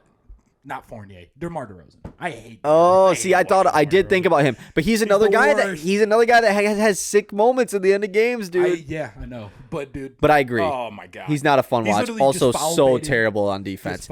Just mid-range foul baiting. What are you? What year is it, dude? And it's crap. Like he gets buckets, and he absolutely does get buckets. He does, but nobody gets playoffs, there. So it doesn't matter. Guys that he's a top 5 like gets pissed during the game guy. Like he gets so pissed off at the other team, at the refs. Like he just gets mad, visibly mad. Basically every game you tune in, and it's just kind of weird. Yeah, it's like he seems like a cool guy. Yeah, he does seem like a cool guy. The personality and everything is like seems cool. And like he seems easy to root for, but like watching him play sucks, and it feels like you're just stopping the ball the whole time, kind of. He's a fine passer, I guess. Maybe I shouldn't say that. Vucevic can be on this list too. But yeah, DeMar, like just not much interesting. A lot of the Bulls could just be on. The argument could be nobody else plays like DeMar DeRozan, so like there's some appreciate. But I don't want anybody else to play like that. Yeah, we want that archetype to be removed. You're from last. The NBA. You're the last one, buddy. All right, I think that is enough time for us to move on to our first round playoff predictions. We're just a slight 2 hours into this podcast, so nothing not too terrible. No. 2 more to go. I got somewhere to be at like 5:30, so something I have to do, I guess, at 5:30. So we'll probably get done by then. Yeah, I will. All right, we don't have to go super in depth. Right. Okay, but first off, before we even go through all the series, let's talk about the play-in games because that's what's happening first. Okay. Eastern Conference play-in. I think we can run through this pretty handedly. The first game, Hawks-Bulls. The Bulls are 3-point favorites. It's in Chicago. Both of these teams have found their way into the play-in like the last several years. I guess this is Chicago's only second year, but this is the Hawks' like third year in the play-in, I believe, right? I think. Wasn't 3 years ago they were like a 4? Maybe. They were because they lost to the Knicks in that, or they beat the Knicks in that series. Yeah. So what were they? Maybe a. That was 4 or 5. I'm pretty sure. Yeah. I think so. Because they beat Philly, who was the 1 seed in round 2. Were they the ones? That's what I was trying to figure out. Yep. Was Philly the 1 seed? But yeah, back-to-back play-in tournament. These teams, did they play in the play-in tournament last year? No, Atlanta won the game 1. Right. Chicago won out of the lower end. Yes, that's and then lost to the Heat. Yeah, yes, DeMar DeRozan's daughter. Yeah, and if she's gonna be there, give me the Bulls win. Yeah, but absolutely. In all retrospect, no one cares at all about this game, right? Yeah. Like this team's fair. losing to These Miami or Philly. Yep, agree. It's I mean, I'll watch obviously, but I'm gonna root for the Hawks because I like Trae Young. Yeah, I think I'm rooting for the Hawks too, for sure. And Trae Young is back. He's the most. He gave Boston some like trouble. Actually. Yeah, they went to 6, and he had that game winner. He almost won game 6. Yeah, Yeah, he's a sick Trae Young is a guy in the playoffs that could like. He's scary. He's scary. You can say whatever you want like about his deficiencies. Yeah, but you're scared of Trae Young for sure. It's in a elimination type of setting for sure. But the Bulls also in an elimination type setting. Like, they had the defenders to postseason. DeMar DeRozan, he's just shooting 4 for bad 14. Yeah, but the rest of it, I don't know, kind of. They have guys that can try. Kobe White balled in the playing game last year. Yep. I remember that. Andre Drummond balled in the playing game last year. I remember that. Just play Drummond over Vucevic, dude. Yeah, Drummond's actually going to get, I think, a decent payday this offseason. At least from he's just been getting the minimum the last 3 years. I think he gets a multi-year contract this year. I hope so. Maybe not a lot, maybe 8 to 10 million a year, but it'd just be cool. I like Drummond. Okay, and then the Heat Sixers. This kind of just comes down to who doesn't want to play Boston the most? It's is that what you think? you're gonna both make the playoffs. Yeah. But the difference between playing Boston and New York is probably staggering. Yeah. But if you're the Miami Heat, maybe it's not. You don't care who you play necessarily. I don't think either team can care who they play. You're right. Well, because they're both going to try to win this game. And they're both not going to not want to make the playoffs. Yeah, exactly. But I think when we get to the Western Conference side of things, it becomes a little that question becomes a little bit weirder. Yeah, you know? I think you can't just throw a I agree. game. I But agree. yeah, no, you're But right. who do you think wins this Miami-Philly game? I'm going to go with Philly. They haven't lost since Embiid's back. Yeah. They're scary. I genuinely do think that the play-in is going to work out exactly how the seeding currently is, if I just had to take a guess. Yeah. I would agree. But yeah, I think Philly would win. So in our world right now, it would be a Miami Boston round one, and That'd then be awesome. New York and I'm Philly rooting for round Miami one. Boston round one. We need that. The worst part is that that's going to be more interesting than Boston's second round series. Oh yeah. Oh, totally. Like, Absolutely, easily. it is. And we were talking about this, but if Miami beats Boston round one, right? Yeah. It becomes the way that the NBA is. It's like, so they got to blow it up. They got to trade Brown. They got to, but no, you don't. You just run it back and just make sure you're not playing the Heat in round one, just don't play the Heat. Things could be different. You have no idea. Exactly. Your team is clearly good enough that you have a chance. But the way that the NBA works is they'll be quote unquote forced to do something drastic. Which is so weird. How do you improve that roster? You don't. Dude, their bench warmers are lighting teams up. They extended Drew Holiday. They're winning. I think they're plus 11 per 100 without Jason Tatum on the court. That's if insane. I'm not mistaken. I mean, Peyton Pritchard. I thought he was a guy that 30 and was 12. just a bench guy. A not even get minutes kind of guy. And he is on the Celtics. Yeah, exactly. But he comes in the game and does good. I'll owe it. Sam Hauser is good. I think Sam Hauser straight up is good. I think so too. I think he's pretty good at honestly fine at defense for what he is. And he can shoot the shit out of the ball. And they got to give Joey a shot too. Yeah, of course. He was on Jazz G League for a while. Fair. Okay, moving on to the Western Conference. I didn't know that. He was on the Jazz G League. As an undrafted free agent, he played for their G League team. I don't know if he still does. Interesting. He wasn't two-way, obviously, so I don't think he ever made an appearance in the league. He definitely didn't. I would have known about it, but but I don't know if he still plays for him or not. It'd be cool if he did. The Jazz have had G Leaguers that are important. They've had Hendricks was on G League. Yeah, Sensabaugh was too, right? Yeah, Sensabaugh was. Yeah. Kenneth Lofton, maybe. I saw a thing the other day that was Kenneth Lofton had that big game or whatever, and somebody quoted it and was April this NBA is how you know the NBA season is almost over. Okay, Western Conference play-in. This is where things get very, very interesting. We'll start off with the 9-10 game. Warriors-Kings. The Kings are the 9 seed, but the Warriors are 2.5-point favorites on the road. Teams are relatively healthy from my knowledge. Well, obviously, and Monk is out too. Yeah. So I guess that's not very healthy. That's you're right, their third best player. So yeah, that definitely plays a role into this odds making. I would guess the Kings took kind of a fall. They were a team that looked like they might avoid the play-in tournament at one point. Yeah. And then the Suns took that back from them. Everybody they in fell the West all the way looked to like 9. they might avoid it. That's true. It literally came down both sides. It came down to Sunday. Yeah. Who do you like in this to take on the loser of the 7-8 game? The Warriors. Monk being out, I think, and Herter, who didn't have quite as good of a season this year, but still not even having him. Right, Yeah. not having him at all. They've got guys Davion and Keon will do an okay job on Steph as far as you can. Right. But I think the Warriors are a playoff level good team. Right. When they're all if Draymond never got suspended and they'd be fine. And Clay's been better since coming off the bench. I think the Warriors are a good basketball team, despite Yeah. being the 10th seed. I think Which this is is not crazy. necessarily a team you want to see. And I mean, one game, do or die. Steph is Steph, and it's Sabonis and De'Aaron Fox on the other end. Hey, that's the former clutch player of the year. That's true. Yeah, I mean, Fox was lighting the Warriors up last year in the playoffs. So yeah, this is don't a get fun me wrong, rematch too. Like maybe but, the Kings have some extra motivation. Draymond and Looney fucked Sabonis up. Yeah, and I don't think that probably those two got some beef too. Yeah. Draymond and Sabonis. Yeah, true. Yeah, I'm gonna rock with the Warriors as well. I just think that that's just more what I want to happen too in general. Yeah. So I think that's another reason why I'm picking it, because it doesn't necessarily matter. Like if this team hypothetically just loses in the next game, it doesn't really matter who you pick. I'll take the Warriors with you there. But here's where things get interesting. Pelicans, Lakers, 7 versus 8.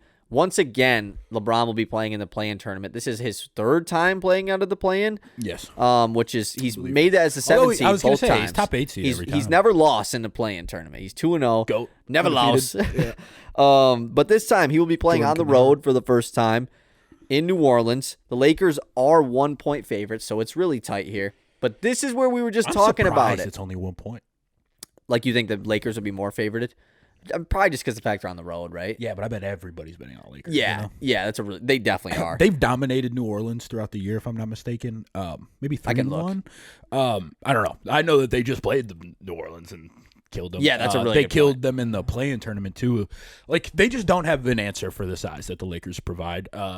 Herb obviously is spectacular defensively. We both had him all defense first team, but LeBron is just kind of a different level of like strength and size that you really ever get to see in Anthony Davis. Like those two dudes are just getting to the rim whenever they want against the Pelicans. Lakers went 3-1 against New Orleans this year. And they don't have rim protection. Like they just straight up don't really have a rim protector. Valanciunas has fallen out of the rotation to a degree. Yeah. They're getting popped in the Valanciunas minutes against the Lakers. Like I don't see the Pelicans. This is just a terrible matchup for the Pelicans, to be completely honest. Yeah, and we kind of talked about this earlier. Speaking of that, Jonas Valanciunas, one of the guys that played all 82 games this year. Oh, which wow. I was looking at that earlier because I like to look at that. See who how many guys. Take a guess how many guys played all 82 this year. 12. It is. Sorry, I just had it pulled up. It is 17 guys. It's a pretty good amount of guys, and a lot of them played 81 too. So like, shout out that. Yeah, I feel like that's more than last year. It's got to be, right? Just because the games played thing definitely playing into that. Yeah, it just sucks because this game, like, it's going to be a fun game. These are two teams that I think I want to see in the playoffs because they can do some damage depending on the matchup. Yeah.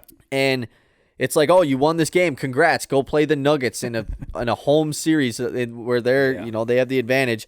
And if you lose, then you could potentially play an OKC team who I understand that like they're the 1 seed and everything, but a lot of people see them as the like biggest poser, I guess. Like I don't know what the word for that is. People will pick the Lakers over them. Yes. Like there's a word where they're favorited over the Thunder. I'm not saying it is. I'm not. Yeah, no, I get. There's what a you're saying. world though. I like get what you're just saying. from a matchup standpoint, like is AD really dominating that series? Yeah, I don't know if he would. Obviously, the LeBron Lakers would dominate that series probably as much as anything. But like, because again, like just the level of size and strength and just how smart he is, like picking his spots and stuff. It is problem. I will like the Lakers that game against the Pelicans, game 82. I watched the whole thing and I was just like, they're scary, right? Like we don't have to lie. They have LeBron and Anthony Davis and they can shoot. Yeah, Like that's literally not something that you want to stop. Everybody's shooting well. D'Lo has been unbelievable. Yeah, he almost made my all-league pass team too. Yeah, that would have been a good pick for sure. But D'Lo's been unbelievable. Anthony Davis and LeBron both are all NBA for both of us. Yeah, that's a scary team. Like for sure. As much as so, I'm gonna go with you though, just to make things easier. Take the Lakers. So they will be the 7th seed, taking on the Nuggets, which sucks for them, obviously. It does suck for them. So New Orleans, Golden State in that game to be the 8th seed. I think New Orleans should win that game. And I kind of think that, like, I really do think the 7 and 8s will make it on both sides. Oh, Draymond Zion. Fun. That's a lot of fun. Herb Jones gets the Steph Curry assignment. Yeah. That's a lot of fun as well. That would be a fun game. I'd be interested in that. Like, both teams could play sort of small if they wanted to. Yeah, definitely. And, a lot of weight. Like, a lot of athleticism on the floor, I think, a lot of times. So, that'd be a fun game. I'll roll with the Warriors. Okay, nice. Draymond is the. It's just interesting because you're like you said, you're not going to throw that 7-8 game. You're not going to lose because then if you just lose another game, you don't even make the playoffs in general. That's a total L compared to just having to get swept by the Nuggets essentially. But if you're the Pelicans and you win the second game, you're like, all right, that worked out. This worked out. And if you're the Lakers, you win the first, lose the first game, win the second. You're like, oh, that really worked out. The Lakers, obviously, I mean, if any team, feels comfortable playing Denver, it might be them because they had a whole series of it last year and they had things that worked, I guess. Like it's kind of they at least already got the experience about what it takes to beat them, even though they lost every game. Yeah. So if any team is, I guess it could be them. But obviously, they feel much more confident against OKC than against Denver. And it's such a massive experience difference. Right. It's such a wide gap that it's like if you value that at all. Right. It's kind of the first thing that you're going to talk about. Yeah, I definitely agree with that. Okay, so moving on to the actual series now. We'll start on the Eastern Conference side. We'll start with probably the most, not boring series, but just neither of these teams are going on a run type of series that we have here, and that is the 4-5 between the Cavs and the Magic. Interesting situation how this turned out. The Cavaliers essentially kind of threw their game on Sunday so that they could position themselves to avoid playing Philly or Miami out of the play-in tournament. I've always found that to be I see both sides of it, right? Yeah. I understand completely. Yeah, I would much rather play this unexperienced Orlando team that is their first year in the playoffs than Joel Embiid or a Miami Heat team that went to the NBA Finals last year. Right. Totally understand that. From a Cavaliers perspective, though, I feel like you just got to do what you got to do, right? You're not a team that I think has a chance to go to the finals, So I think that. But would that make sense for you to do that, though? Here's the thing. I was thinking about this too, and I would say I just probably wouldn't win games I could, but because at first I was like, they're just putting themselves to play Boston round 2, even if they win. Right. But if you lose round 1, winning a playoff series that important? Yeah, because you're fired if you don't. Right. And that's, I mean, you if this team wins a playoff series, it's a better year than last year. Yeah. Everybody's not fired. But if you lose round 1 to Miami, I bet everybody is fired. Probably. I think that's probably honestly as simple as it gets. So I get it from their perspective. They genuinely feel like the Magic are a better matchup. But also, I think that's fair. It adds more to the fire. If you lose, it's worse. It's exactly. Yeah. That's kind of what I'm saying. You can't think like that, I don't think. Right. But also you already are kind of thinking like that if you're saying I don't want to face them because what if we lose? But I mean, you can't think if we lose it'll be worse. If you lose, it's as bad as you're just done. You're just losing. Yeah. It sucks either way. Right? So I don't know, but the series, what do you think?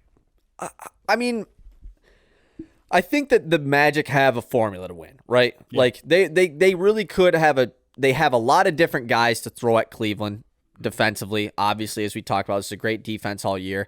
I don't know if that Orlando offense, though, can win 4 games, essentially. I don't know if there's enough there for them to...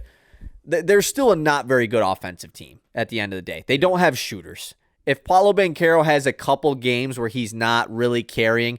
Franz has even really struggled this back half of the season. So I do think the Cavs win. I'll probably go Cavs in 6, just because if the Cavs find a way to stop Banchero for a game or two...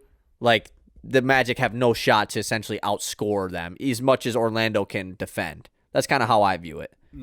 Yeah, all of that is true. I'm excited about this series because I think it's a fun series. I think we're going to learn a lot, and also I will say, if you are a person, especially an old person, because that's who you usually say. Yeah, this is your series, and you are like, oh, the NBA sucks because they don't play defense anymore and they shoot too many threes, and it's not like it was when I was a kid.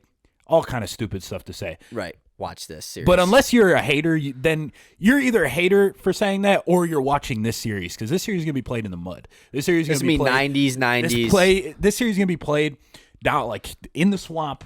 This is not going to be the running gun. It's not going to be pretty. It's not going to be a pretty series. And I guess jumping off of that point is I just saw the Cavs in a series like that a year ago. And they got bullied. It's a really good point. They got bullied. And I think that the Magic, sure, it's not exactly That's a really good point. But in the sense of they're very physical. They're very big. They rebound really well. That's what makes the Magic good. Obviously, the defense on top of all of that. But the garnish on that is how they rebound and how physical they are and how big they are. I just saw the Cavs struggle with all of those things a year ago. And it's the same guys. And it's the same guys. I'm not convinced that like there's been any internal growth to stop that, like when you watch them this season. Right. Although I believe they split this season series. But I think they lost both the games when Jonathan Isaac played. I'll say that much. Okay. They were 0-2 against the Magic with Jonathan Isaac. And the Cavs and he probably gets more minutes. And I bet he gets way now it's more playoff minutes. times. I bet They he have gets way to. more Yeah. minutes. And I think that also,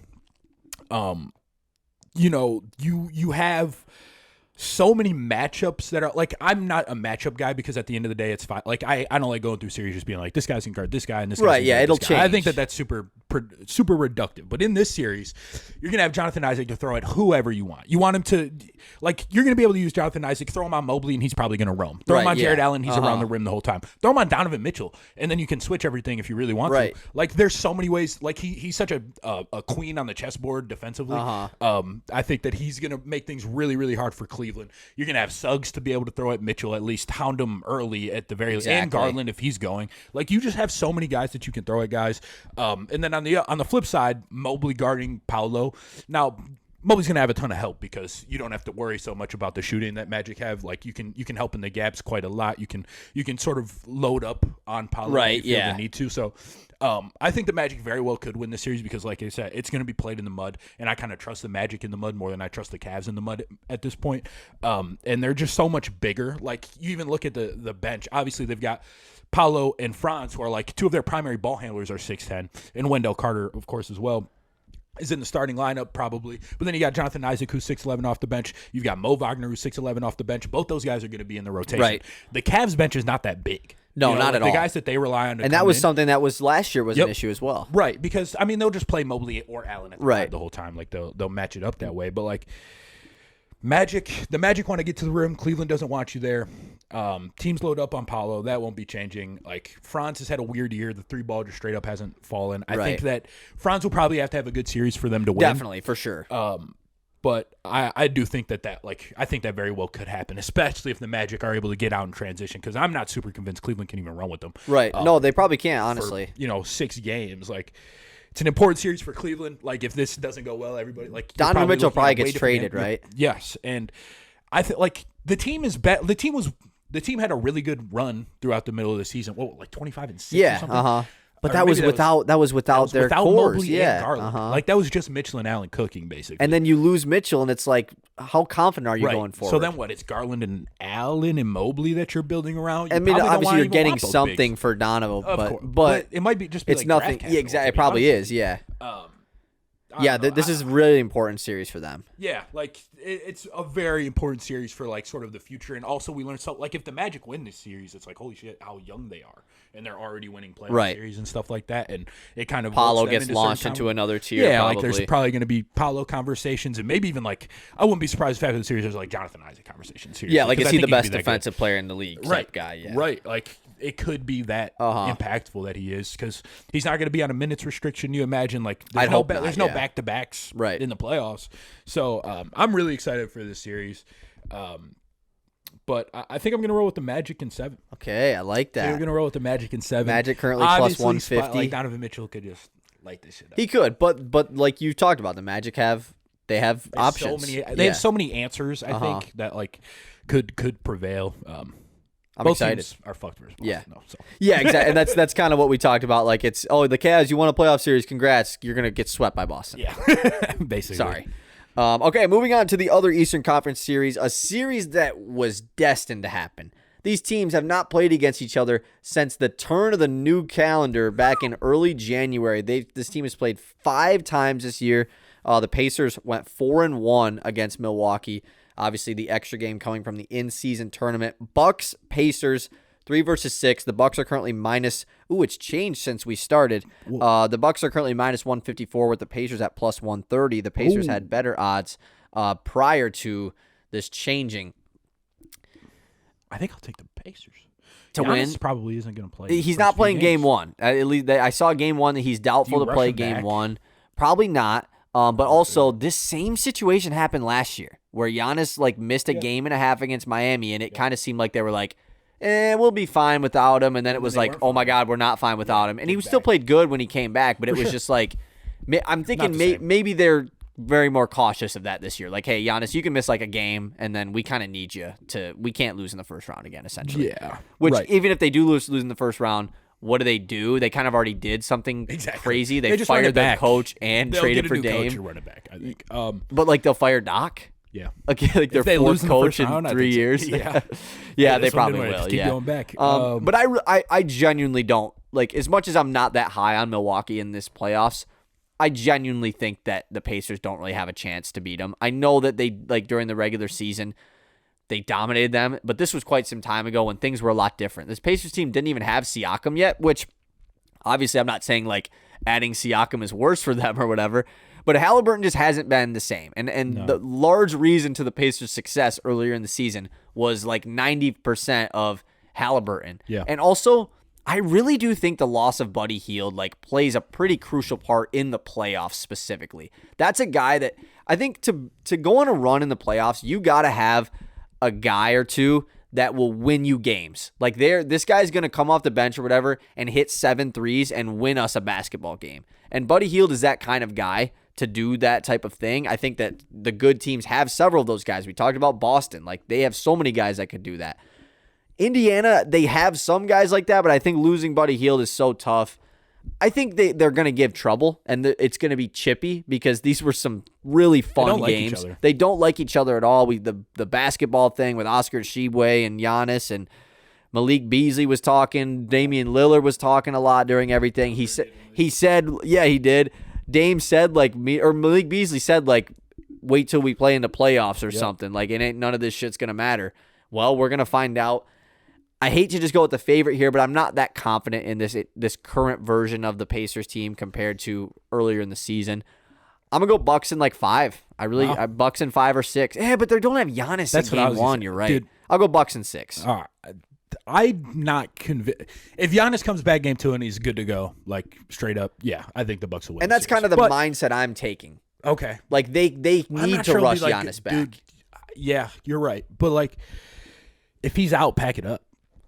Oh yeah, all the shit talk. Can Dame and Bobby Portis win him a series? I don't know. Bobby Portis has been balling. But yeah. The thing is, I'm not even so much can Dame and they definitely can't on defense. Right. I'll tell you that much. Since the start of February, the Pacers' defense has been manageable. Right. And despite Halliburton being bad, their offense is second in the league. I did not know that, really. Dude, they just run, I'm telling you, obviously Halliburton was phenomenal, but I think that this thing is more of a thing than just Halliburton. Just their team, I think it's the system. And Siakam is really good. I think that they lean on him a lot defensively, but for a reason, for sure. He's a competent guy to throw on Giannis, which they didn't have before. In the Bucks' favor, I will say, under Adrian Griffin, they had the worst transition defense in the league, which is basically death against the Pacers. Yeah. With Doc Rivers, it's been better. So that part of the game. But if Giannis isn't if Giannis is 20% slower, if Giannis has 15%, if he's fatiguing quicker or anything, then that kind of dwindles as well. I just worry, Halliburton hasn't quite been the same, but if there's any team that he's going to be the same against, it's against a team like the Bucks who just can't really guard him. And he has a little extra motivation against him, too. And he's got a little bit extra motivation. And again, they can lean on Siakam a little bit. Right. I'm not saying he's going to take over the series or outplay Giannis or anything, but especially when Giannis is out, good effing luck, dude. Yeah. I think it's a good point. Indy's going to win. I think Indy's going to win the series. I think Indy's going to win. I hope so. It'd be fun. It would be fun. Again, do they win another one after this? I don't think so. Right. This is just kind of the ideal matchup for them. Yeah, right? It's just a great matchup, and they're catching them at the right time. Yeah. God, this would be so much fun. I wish they would bring back that Indiana in-season court just for the playoffs. Yes, let them do it. That would be awesome.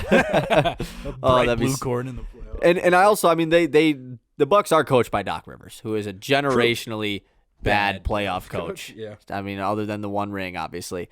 So yeah, I guess that definitely plays into it a little bit. All right, they just might run them off the court. You have to be able to score against Indy. You have to. They're going to score. Oh, for sure. Yeah. Yeah, and like you said, even if Halliburton is playing bad, they just still do play the same brand of basketball. That doesn't change. So up and down. Yeah, and he's still he's bad. He had 13 assists. Yeah, Halliburton played bad. Right, 13. He had a double. Yeah, he just shot bad. That's fine. Right, and he might not shoot bad. He's had games. You're right. Yeah, I guess I'm 30 the other day. Yeah, I think. he's had games. He just hasn't been the same as he was the start of the year, But I especially think he could during be. this Now Milwaukee run. he's got like more time in between games and stuff. Like I think that helps him a lot. I would hope so. I'm definitely super excited for that. Moving on to the Western Conference, let's start off with the 4-5 series again. We talked about this earlier. I hate that these two teams are playing because these are, in my opinion, I think the 2 and 3 in any order of like the teams I like the most in the West. I'm not an OKC hater. I just think I trust these two teams. Like the winner of this series against OKC in round 2, I think I'm taking that team over OKC. I like that take because that means that the Clippers figured it out a little bit. Right? Yeah, exactly. But yeah, Clippers Mavs. Right now, the Clippers are plus 100 with the Mavericks at minus 118. Even though the Clippers have home court advantage, these teams have played in the playoffs 3 times now, I think, with the Clippers winning 2 out of the 3 times. Or no, they played just twice. This is the 3rd time. Yes, and the Clippers have won both times. Yep. So Luka especially is going for revenge, but trust me, Luka has played phenomenal in both of those series. But so is Kawhi in that time as well. What is the pick in this series, man? I know you're probably going to take the Mavs, team but Clippers, right? Yes, but not like not in a way where I'm like watching the game. I'm like, come on, how about Clippers? I'll lay out the Mavericks and you lay out the Clippers. Okay. I'm not. This isn't 100%. I'm not. The Clippers absolutely could win this series. Don't get me wrong. Right. But look, Dallas since February 1st, Dallas is 6th in offense and 6th in defense. Kyrie is at 26 a game on 62 true shooting, 41 from 3. Luka in that span, 33, 10 and 10, 62 true shooting. Dallas tied for the 3rd best record in the league with the Thunder. In the 2021 Luka versus Clips series, the last one that they played, Luka averaged 36 and 10. The next leading scorer on that team was, guess. Wait, you said the Mavericks? Yep. Hardaway? Yes, at 17 a game. I promise Kyrie's going to be better than Tim Hardaway Jr. Boban fucking Marjanovic was starting. The series went 7. That's crazy. Kawhi, though, in that series, he was 32 a game on 72 true shooting. That was insane. Nobody could guard Kawhi. I'm not going to say that that's going to change, but I do think that the Mavericks have a little bit more answers than general. Again, 6th best defense in a pretty sizable stretch. Kind of the stretch where like the referees loosened up on the whistle a little bit is sort of what I thought. Here's what Dallas has going for them. They have an all-time great offensive engine. Wouldn't even shock me if he retires as like the best offensive player ever. Like that is what they have going for sure. him. He's in his prime. He rises in the playoffs. I expect to see the rim numbers go up. He hasn't been driving as much as he used to. I bet that that's been saved for the playoffs a little bit. They have a spectacular second option in Kyrie Irving, who fits offensively like a glove and has playoff moments at the very least. They have manageable depth. Dante Exum, big season. Derrick Jones Jr. has had a good season, really important on defense, has shot the ball better than you expect. P.J. Washington hasn't shot it well necessarily on the Mavericks, but I think I really like that they have another guy with some ball skills as opposed to like a Grant Williams. And defensively, I think he's been good. Kleba has had a really good year in my opinion. Defensively, I think he's been nearly phenomenal when he's played. And the whole 48 minutes, they're going to have Lively or Gafford rolling to the rim for Luka. I mentioned it earlier. This is one of my favorite teams ever. Like just as far as watching, the defense is legit good when Luka's engaged. I have no reason to believe Luka won't be engaged. It's playoff time, and he has shown stretches of being engaged. I get it. Like it's going to be hard to match up with the 3 guys that the Clippers have on the perimeter, but I think this Dallas team is really, really good. I think that they're the 2nd best team in the West when it comes to like finals equity, I guess. Right. And number 3 in the league. Yeah, this is just such a tough one because you have 2 of the best playoff performing guys in all of the NBA. Probably 2 top 5 guys, if not 2 of the top, 3 guys in Luka and Kawhi Leonard. The problem with the Pacers, if I'm laying out the Clippers, I literally was like going through my tabs and it was the Pacers was there. The problem with the Clippers is that obviously, they were really good for like that stretch in the middle of the year. They ended up finishing as the 4th best offense of all the NBA. They were a top half defense. But you take a look at the post All-Star game numbers, and they're a little bit different for the Clippers because they have just struggled a little bit more. They're the 14th best offense in the NBA post All-Star break. They're a bottom 20 defense in the NBA. Bottom 10 defense. They're bottom 10 defense in the NBA post All-Star break. So these 2 teams are in different trajectories right now. The Mavericks have been playing at an all-time level these last several weeks, months. The Clippers have been not like bad, but they just are not great as they were earlier in the season where it was like a clear, like this team is the 2nd best team in the West kind of deal. What also doesn't stack up, you have guys that are not historically great playoff performers on this Clippers team, but they're in different roles. Obviously, James Harden is definitely not the same kind of guy. They're not expecting him to go off. Even last year when he was with Philadelphia, like Joel Embiid gets injured, and it's like, hey, Harden, we need you to like go score 40 tonight. And it was like, he has not had to do this in forever. He still kind of did it one game, and then he would play terrible. And obviously Westbrook, that you don't expect that from him anymore. Zubac should be healthy, which I think is going to help a lot with Dallas's bigs. I don't think he's played since he's come back yet, but I think they said he's going to be healthy for the playoffs, which is definitely a big deal because they need him. And Plumlee brings another guy there. I don't like the Clippers' chances in this series, and I think the fact that Luka has lost to both of these series to them in the past really plays into that. He's better than he was then, by the way. Exactly, that's what I'm saying. Like the team is better. Like the team is way better. Yeah, and they didn't have Kyrie, and like I don't like the Clippers have options to throw at Luka. I just don't know if I love them. Does it you matter? know, like how much does it exactly? matter? That's kind of he's averaging 35 a game on 65 true shooting. Like, are you against gonna have the 10 best defenses in the league? Yeah, are you gonna have Paul George guard Luka? Like, does it matter? Why not just throw like Terrence Mann on him? You know? Yeah, they're just putting him in actions every day. Like exactly, he's getting a screen every possession. And so, to some extent, I don't love their chances. I'm like rooting for them, quote unquote. I guess like I want them to go on a run, but I want to see Luka go on a run. You know, so that's why I said I hate that these two teams played because one of them has to lose in the first round. I agree with that. Losing in the first round on these two teams' caliber is viewed as a disappointment, which sucks because it's not a disappointment. Look, you had to play. Like, it's either way, so it's just unfortunate. I'm going to rock with Mavs in 7. I just think that these two teams are destined to have a phenomenal series. I think even last year you look at much different situation, obviously. But Dallas like is 4, right? They're home court. Yeah, or no, Clippers are 4. Dallas are the away team. But like last year in the Clippers-Suns series, I think most people kind of chalked up like the Suns are probably going to win this series. Like Paul George is out for the whole series. Yeah. And Kawhi went on takeover mode and then was out the rest of the series after game 1. And it was just like, if we haven't seen this healthy version of the Clippers since the bubble. I know it didn't go well. Right. But we still haven't seen it since then. And even the year after that where they went to the conference finals, they were healthy until, that game 6 against Utah or whatever. And then Paul George took over. So I'm just excited to see hopefully a healthy Clippers because we really don't know what the ceiling on that team is in the playoffs. Yeah, that's fair. And I think Zubac being back is important. I'm glad that you mentioned that because like the Tice or like the other bigs, I'm not sure that they'll survive on the floor with Luka. And I'm not even sure Zubac will survive on the floor with Luka. Right, but he gives you a better chance for sure. At least, like you're not getting killed on the glass. Like he's doing the other stuff and also getting torched by Luka, whereas the other guys might not be doing the other stuff and getting torched by Luka. And like Zubac gives you a little something offensively. Like the Clippers have ran a bunch of different lines. Like the Clippers can sort of change the flavor of basketball that they're playing a little bit. Like I really like Amir Coffey. He was another guy I thought. Like Amir Coffey could get out there. Obviously Powell. Like they do have dudes that can win you games. Russell Westbrook can win you a game. He might lose you a game. Don't get me wrong. But like, he might win you a game with his energy and just like the like he can speed up the pace and stuff like that. And that's another thing. Like the Mavericks. The reason that I like this Mavericks team more than all the other ones, I think, is that with Kyrie, they can play fast or slow. That's a really good point. Luka can exist in a fast-paced game now because he can just kick ahead to Kyrie, and he's like such a ridiculous passer. And it's like, all right, now Luka's trailing a little bit. The game slows down.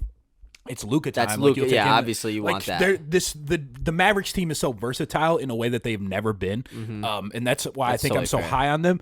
And I think that the Clippers' versatility would be a huge factor in a series like against any other variation of this Mavericks team. But this year, I think that the Mavericks can match it. I think that the Mavericks. I love this Dallas team. The Western Conference Finals. I think that they make it, and I'm excited. Yeah. Excited for them. Like I agree with you. I think the winner of this series beats OKC / whoever they play. I think so too. It's fun, obviously. Although I could see OKC getting the Clippers out of there, kind of potentially. They definitely play at a different style than the Clippers do. So everybody's got a guard against the Thunder. Yeah, is the scary part. But maybe they will. Maybe they will. We'll see. Final series in the Western Conference is the 3 versus 6 matchup. This one is another very, very fun one. And it's the 3-seeded Minnesota Timberwolves taking on the 6-seeded Phoenix Suns. Currently, another series where the underdog is the favorite. The Suns are at, just like the other one, minus 118, with the Timberwolves at plus 100 here. Last year, the Suns made it to the second round, lost in 5 to Denver.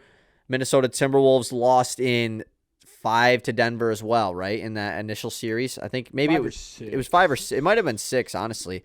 But yeah, both of these teams lost to Denver last year, so Denver had a series go 6. I don't know why I can't remember. I think it was that one because they went 5 against Phoenix, or no, maybe it was 6 against Phoenix. They did go 6 against Phoenix. You're right. But yeah, these are two teams that are in kind of different situations, I guess, but also both have expectations. Like this Timberwolves team has years now of playoff experience. They've made the playoffs now like 3 times, lost in the first round every time, and this is kind of the first year where it's like, okay.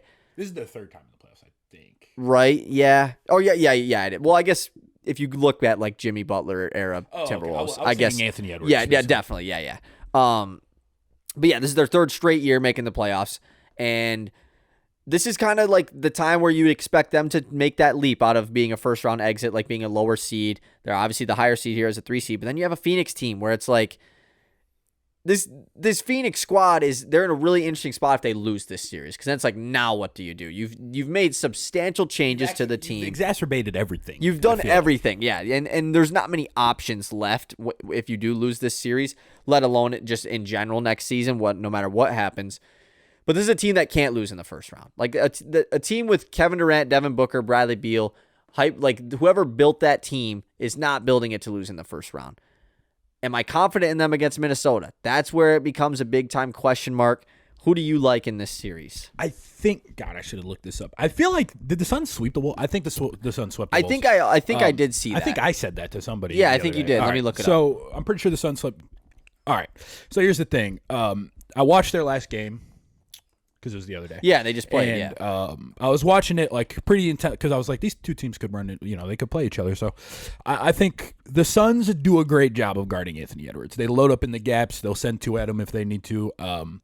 They're showing him, like, they're loading up more help than I think he's used to seeing, and I think in the playoffs that'll just continue, like, to get a little bit more complicated for Ant to figure out. He really hasn't had, like, big games against the Suns. Suns are 3-0 against Minnesota this 3-0, year. yeah, 3. It would be 3, not 4. And so they've done a good job of, like, basically putting Ant in a box to a degree. Yeah. Like, he just hasn't really gotten going against them, and he really didn't this last game. He had, like, 13 points and 5 assists. On the other side, though, so I think that what's important about that is that, like, the second side, what you're running on the second side, your second side actions, if the defense is overloaded to, the right side of the floor, the strong side of the floor, your backside has to be ready to go, and I think that's where Karl Anthony Towns really comes in. Yep. He's going to have a really good series, I think, in order for the Wolves to win this one. He very well could. But I think defensively is where things get a little bit tricky for Minnesota. Obviously, Minnesota's got an unbelievable defense, but I can't think of a worse matchup. It's sort of like... That's what I was just going to say. Like, their superpower is Gobert's rim protection. Right. Of course. Like, you can't do anything at the rim. The Suns don't get to the rim. They're like bottom, 3 or 4 in the league in rim frequency, I'm pretty sure. The other thing is that the Wolves basically have to guard Allen with bigs. They did this last game, too.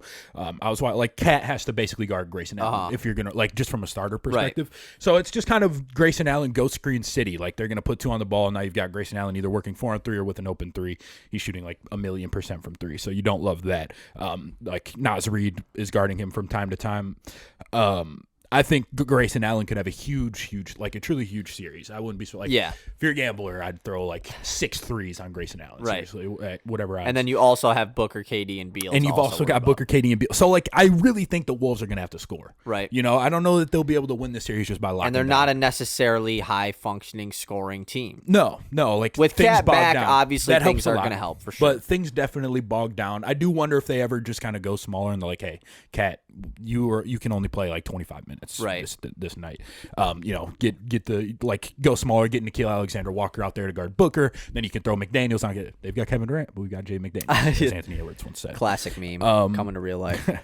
But so, like, you do have obviously you have defenders to throw at these guys, which is good. But they're also a team that you kind of have to double at some point, right? Yeah, you generally will end up having to put 2 on the ball. Now Gobert could, like, play really, really well defensively, and, like, he's just playing higher drop and sort of taking away 2. I think he'll probably have to. Yeah, I think, like, he could have a really good series because, like, Nurkic, you're not worried about him, like, vertically spacing or anything like that, getting behind you so much. So I think that you'll see Gobert kind of navigating more space than you're accustomed to.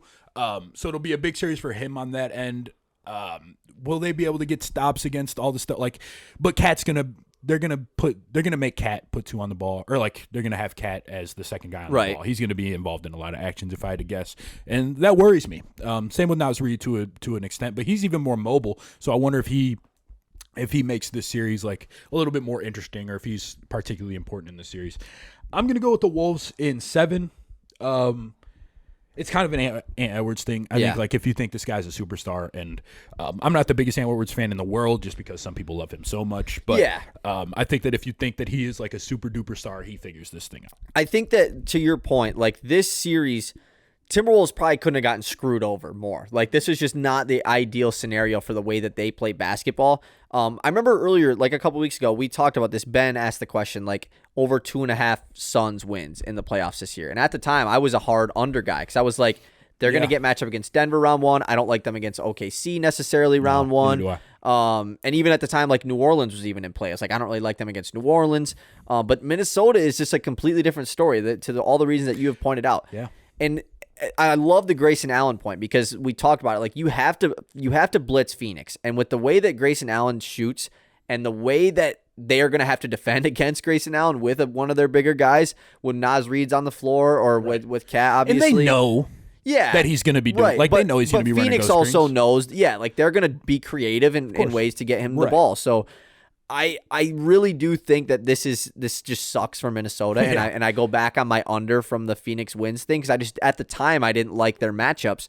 This one I do, and I think that Ant could go crazy. You know, he was really good in the playoffs last year against Denver. They were just going against Denver, you know, so they were never going to win that series. But I think that I think I'm going Phoenix in 6 or 7. This is going to be a really fun series, and I do think the addition of Beal should really help for the playoffs. Like, he's been playing well. Yeah, he's kind of catching a stride at the perfect time. I think, did he have 30 something? Yeah, I think he played really. I remember watching. It's going to be really difficult to figure out how to defend these guys if they all are having good series. Yeah. And when it's Minnesota, like already the top defense in the NBA, it becomes scary when they can't, if they are not able to figure it out. Exactly. Stops. Yeah. And like you said, Minnesota's going to have to be able to score.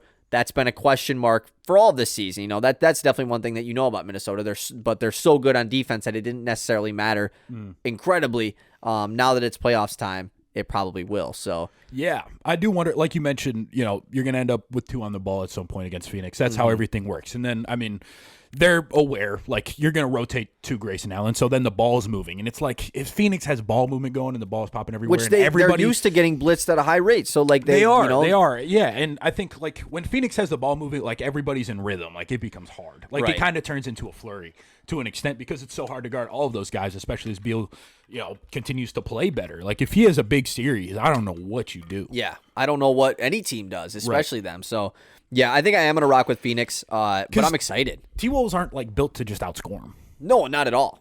Like, Denver is one thing. Like, they're going to get their buckets. Like, Phoenix's defense scares me, but I almost wonder if they can patch it together against Minnesota.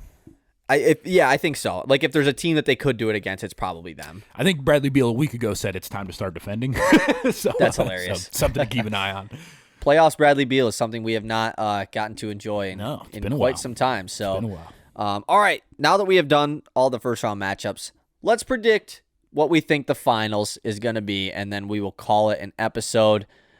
Who do you like to make the NBA Finals? It's a very broad question. It is. But we've talked about all these teams right now.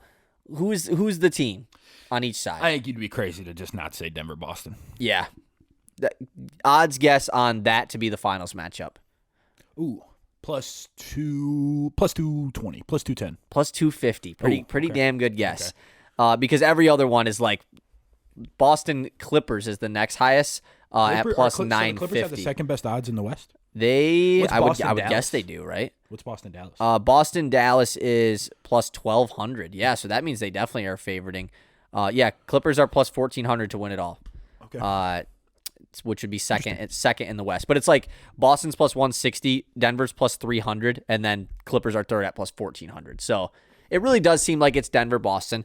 I think that Denver not getting the 1 seed keeps the door open for some teams because Denver's not going to lose at home. Right. But it's OKC is the 1 seed. So like in an OKC-Denver matchup, Dude, I think game 1 OKC is going to be Oh insane. yeah, Like, that's probably what I'm looking for. Like, yeah. I think game 1 they're going to blow out whoever they play because the environment's going to be so ridiculous. They said that when they played in OKC back in those they're days, bringing back the old. They're giving everybody in the stands getting a T-shirt. the white T-shirt, yes, dude. That was so fun. I'm so excited. Those were the best playoff environments Yeah, ever when it was that's what I'm KD and saying. Russ and them, They're about to dude. be- Yeah. It's about to be a party. Yeah, I'm going to go Boston, Denver as well. But, like, I like the Clippers to make a run out of, if any team is unable to.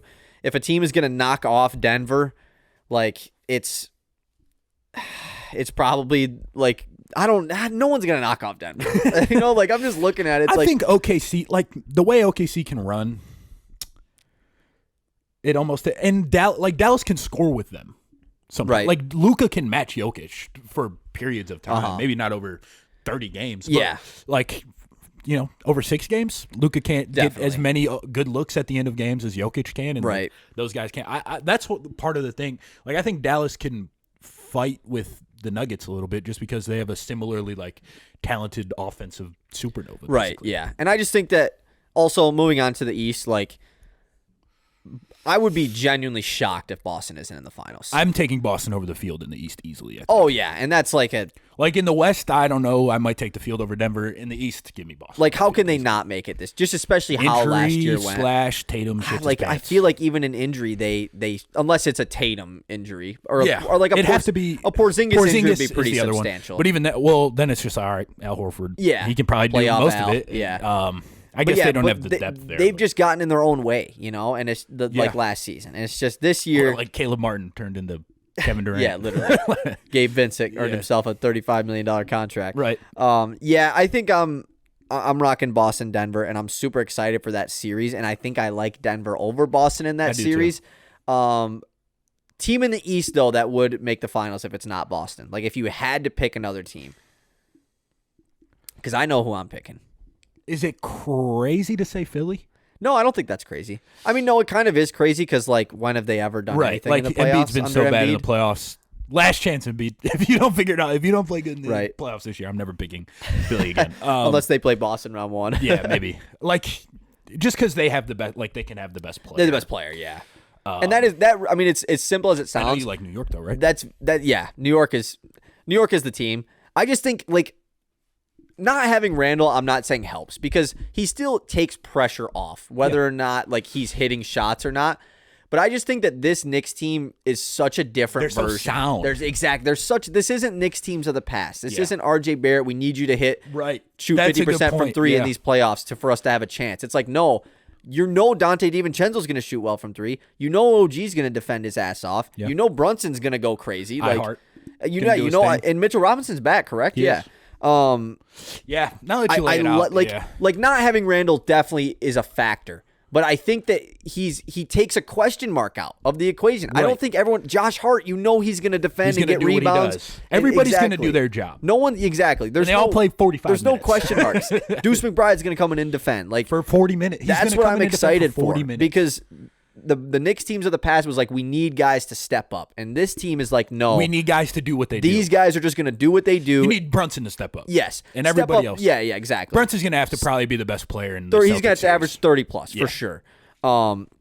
But I just I like even Knicks Bucks series. Like I like the Knicks in that That's series, fair. That's dude. more than I guess the Giannis, because Giannis also the best player in the, I don't even know why I discounted that. I guess they might be my other pick just off of a ceiling type of deal. They're the But second in the East. That's where it gets scary. Is like you talk about Brunson's got to be the best player.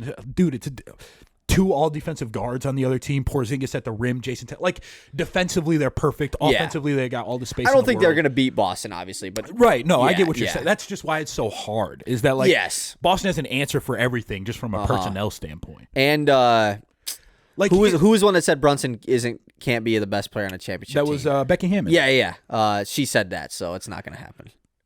I mean, that might be true. No, it is kind of valid, yeah. Steph Curry's the only small guy that really can be the guy. Brunson's smaller than Steph. Yeah, he is. But he's stronger, though. That's true. He is stronger. I don't know. Steph's kind of ripped now. He ain't like Brunson, though. No, that's Brunson's a beast. That's fair. Okay, is that basically it? Is that wrap up it. today's episode? Just at a crisp almost 3 hours, 2:50 right now. It's just ball. There was a talk. lot to get I hope through. you There enjoyed. was a There lot was to a get lot to get through. I hope you guys enjoyed. And I hope you guys enjoy the NBA playoffs because it's going to be super fun. I'm super excited. And thanks again to Matt for joining the show. Of course. We're out. Peace. Peace.